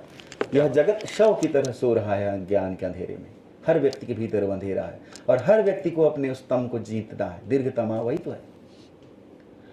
तो इसकी जो पूरी योजना है, इसमें ये महत्वाकांक्षा विद्यमान है कि कैसे वह इकबाल के जावेद नामा को पकड़े, कैसे वह सावित्री महाकाव्य को पकड़े, और कैसे कामायनी को भी पकड़े। कामायनी एक विश्व व्यवस्था की बात करती है, सामरस्य की बात करती है। बुद्धि द्वारा निर्मित प्रदेश, संभवतः सारस्वत प्रदेश यही होता प्रसाद जी का IT सिटी। ईड़ा द्वारा निर्मित प्रदेश क्या मनुष्य को लेकिन सुख दे सकेगा, एक प्रश्नवाचक है। सबसे दुखी लोग रच तो लिया हमने ईड़ा का प्रदेश हैदराबाद में, और इसके लिए मैं सैल्यूट करता हूं उन लोगों को जिन लोगों ने सोचा। मेरा कोई विरोध नहीं है, गांधी को कोई विरोध नहीं है, प्रसाद को कोई विरोध नहीं है, लेकिन मनु की चेतना से विरोध है, जो अहंकार में प्रमत्त है, जो उस पर आधिपत्य करना चाहता है। इससे विरोध कविता का रहेगा। उस गद्य देश को नहीं बनने देना चाहेगा कवि। तो इस कविता में, इस कृति में ये एक महत्वाकांक्षी योजना है जो इकबाल, आप देखिए विश्वामित्र, वो जो मिराज करते हुए जो चेतना है जो ऊपर उड़ती जा रही है, एक जावेदनामा में ऊपर जाती है तो एक लोक मिलता है जहां पर एक ऋषि तपस्या कर रहा है जिसका नाम जहान दोस्त है। जहान दोस्त और कोई नहीं है, विश्वामित्र है। जहान का जो दोस्त है विश्वामित्र है। एक ऊपर की गुफा में कहीं वशिष्ठ बैठे हुए हैं। जावेदनामा की बात कर रहा हूं मैं, आप पढ़िए। हाँ, लेकिन उनकी संकीर्णता भी वहां दिखाई देती है जब वो कहते हैं कि इस्लाम के अलावा वह जीवन का अमृत और किसी को मिला नहीं। उसका विरोध किया है इसमें, अल मुस्तफ़ा नाम से, इसी में अतिमानस नामक खंड है। विरोध किया है हमने कि कभी तुम ऊंचे तो उड़ते हो लेकिन मुक्त नहीं हुए हो। जहां जो व्यक्ति कहे कि बस यही सत्य है वो अर्ध सत्य है। क्लियर बात तो ये, हम सत्य के संसार में रहते हैं। सत्य वन की तरह है, इस वन में हम एक वृक्ष की तरह हैं। हम भी वो वन हैं, लेकिन ऐसा दावा क्यों करना? दावा करना कवि का काम नहीं है। कवि तो विनम्र है, कवि तो अपना नाम भी मिटा देना चाहता है। मैंने कृति को रचा, मैं माध्यम बना, आ गई कृति। तो अब ये हिंदी समाज अपना काम कर रहा है, मैं उसमें क्या कर सकता हूं? मैं न कुछ घटा सकता न बढ़ा सकता। रचनाकार ने कर दिया काम। कल को आलोक जी किताब लिख के ध्वंस कर सकते हैं कि बेकार है, मुझे वो भी स्वीकार है। मैं आगे अपनी दूसरे संकलन ले आऊंगा। तो 25 साल बाद जब आप इसके 25वां संस्करण निकल रहा होगा तो आप क्या ये महसूस करते हैं कि हर नया संस्करण कुछ इसमें नया जोड़ेगा, घटाएगा? नहीं, मैं नहीं चाहूँगा। मैं आपको बताऊं ईमानदारी से कि जब मेरे प्रकाशक ने 1 साल बाद ही कहा कि इसकी 2000 प्रतियां समाप्त हो चुकी हैं, मुझे आश्चर्य हुआ। मुझे लगा था कि इसको तो कोई नहीं पढ़ेगा, इतनी कठिन रचना है। ये 2000 प्रतियां, मैंने पूछा किन लोगों ने, एक सूची भेजो मुझे। तो सब हिंदी के लोग थे, अनाम पाठक जिन्होंने खरीदा था। अनाम पाठक, हाँ, उन्होंने पढ़ा। उन्होंने मुझे मेल करते हैं, मुझे फ़ोन पे बताते हैं, मिल जाते हैं। अच्छा, मुझे लोग नहीं जानते तो इसी रूप में जानते हैं। कहीं अचानक दिख जाते हैं तो कहते हैं अच्छा आप ही अथर्वा के लिखेंगे। मैंने कहा हाँ, मुझे ही पीट लीजिए आप यदि बेज़्यादती हो गई है तो। 25 साल बाद इस कृति का क्या होगा मुझे मालूम नहीं है। हो सकता है इसके संस्करण निकलते रहें, हिंदी के लोग पढ़ना चाहते हो। लेकिन हिंदी के लोगों से मुझे शिकायत रहती है, वो किताब खरीदते नहीं हैं, किताब पढ़ते नहीं हैं। किताब खरीदना चाहिए, किताब पढ़ना चाहिए। मैंने व्याकरण के दृष्टिकोण से कहूँगा पढ़नी चाहिए, लेकिन ज़रूरी है कि हम किताबों को पढ़ें। कम पढ़ें, ज़्यादा पढ़ें, 1 बार पढ़ें, 2 बार पढ़ें, एक अलग विषय है। सरसरी निगाह से पढ़ना चाहिए। कुछ रचनाओं को पढ़ने से हमारा विवेक बढ़ता है, अच्छे बुरे का विवेक हमें मिलता है। और हमारे लिए सबसे ज़रूरी है भाषा पाना। कुछ नहीं तो अथर्वा से बहुत सारे लोगों को भाषा मिली है। तो ये डिपेंड करता है हिंदी के लोगों पर। अब मैं क्या कह सकता हूँ इसके विषय में। मेरे पूछने का आशय यह भी था कि 25 वर्ष की उम्र में शुरू किया, 50 वर्ष के दरमियान पूरा किया जी, तो अगले 25 वर्ष बाद भी ये किताब, क्योंकि आनंद जी तो वही नहीं होंगे जो आनंद जी आज। हाँ, निश्चय ही तो वो दूसरी कृतियों में वो व्यक्त हो जाएगा। अब जो ये तो इसमें जो आ गया, मेरे एक मित्र ने कहा, सूर्यनाथ जी को जानते ही हैं, जनसत्ता के एडिटर हैं। सत्यकेतु और सूर्यनाथ 2 मेरे मित्र हैं। वो जानते थे इसकी रचना के बारे में। नामवर सिंह जी ने इसको 2004 में पढ़ा इसके कुछ हिंसों को, तो उन्होंने कुछ बहुत महत्वपूर्ण बातें सत्यकेतु को बताई। सत्यकेतु ने अपने आलेख में लिखा है, मैं दोहराना नहीं चाहता। अशोक वाजपेयी ने जो कहा है उसको मैं दोहरा सकता हूँ। मैं उस पर आऊँगा। अच्छा, ठीक। तो अब मुझे ये विवशता होती है कि कोई भी कृति जिस रूप में आ गई है, मैंने पहले ही कहा कि वो उसमें और भी फेरबदल हो सकते थे, लेकिन जब कोई कृति निष्पन्न हो गई तो अब मैं एक तो भार की तरह थी मेरे लिए।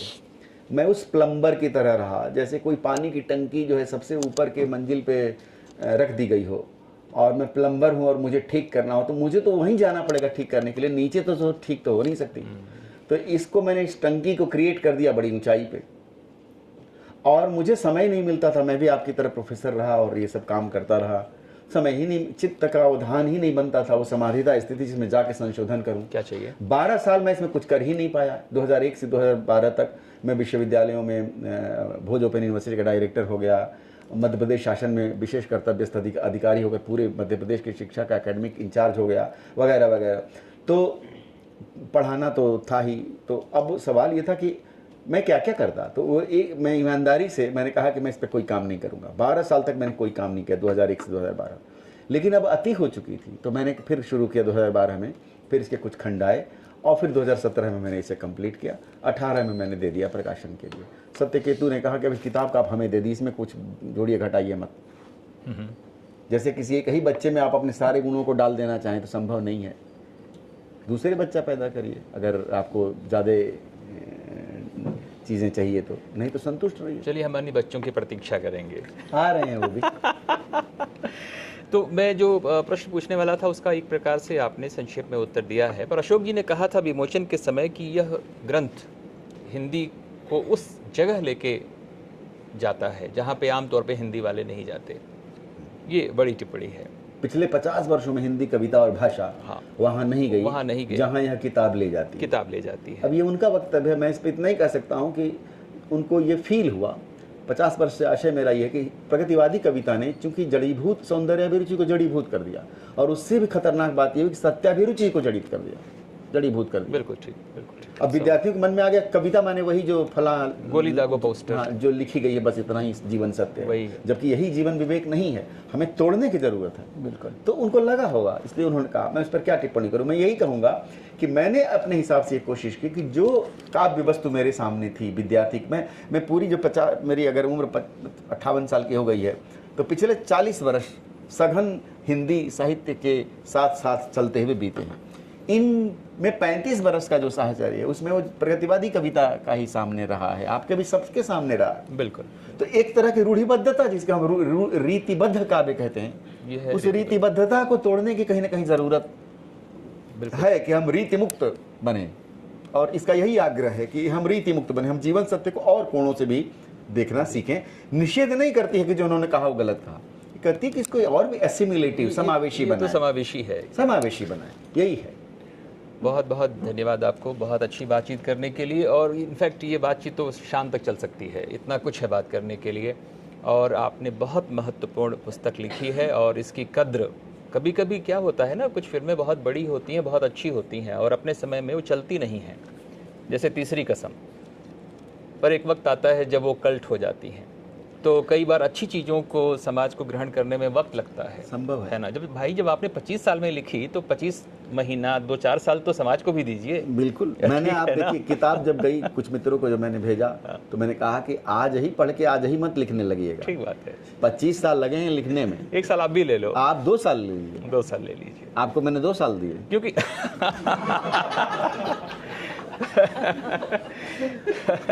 तो आपको बहुत बहुत धन्यवाद, बहुत सारी शुभकामनाएं। और हम ये उम्मीद करेंगे कि आने वाले समय में हमको इससे भी महत्वपूर्ण रचनाएं आपके माध्यम से मिलेंगी।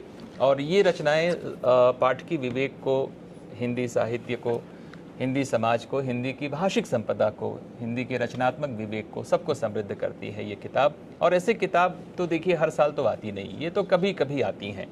तो जब ये कभी कभी आती हैं तो इनको आते रहना चाहिए। हर 2-4 दशक में एक ऐसी किताब तो आनी चाहिए, और हर भाषा में आनी चाहिए, जो भाषा के लिए और उस भाषिक समाज के लिए बहुत ज़रूरी है। ये पथ प्रदर्शक भी है, ये रोशनी है, ये उम्मीद है, ये रास्ता भी दिखाती है कि ऐसा भी हो सकता है, तुम भी ऐसा कर सकते हो। इसलिए भी ये बहुत महत्वपूर्ण है। मैं आपको बहुत बहुत धन्यवाद देता हूँ। और अब कीना राम जी से आग्रह करता हूँ कि वे संचालन आगे बढ़ाएं और कुछ प्रश्न आमंत्रित कर लें आप लोगों एक से। विनम्र आग्रह करना चाहूँगा। आप कुछ कहना चाहते हो जो न पूछा हो मैंने, वो आप प्लीज़ कहें, जो मुझसे छूट गया हो। जी हाँ, एक तो ये कहना चाहूँगा कि इस रचना के पहले मेरी ये किताब आई थी, सौंदर्य जल में नर्मदा, चूँकि मैडम के पास ये थी, तो ले आई हैं। नर्मदा पर यह कविता की पुस्तक है, प्रेम और प्रार्थना की कविताएं, जो बहुत कठिन तो नहीं है, लेकिन फिर उसमें भी एक थीम है भारतीयता के खोज की, जो नर्मदा जैसी नदियों के माध्यम से बना है।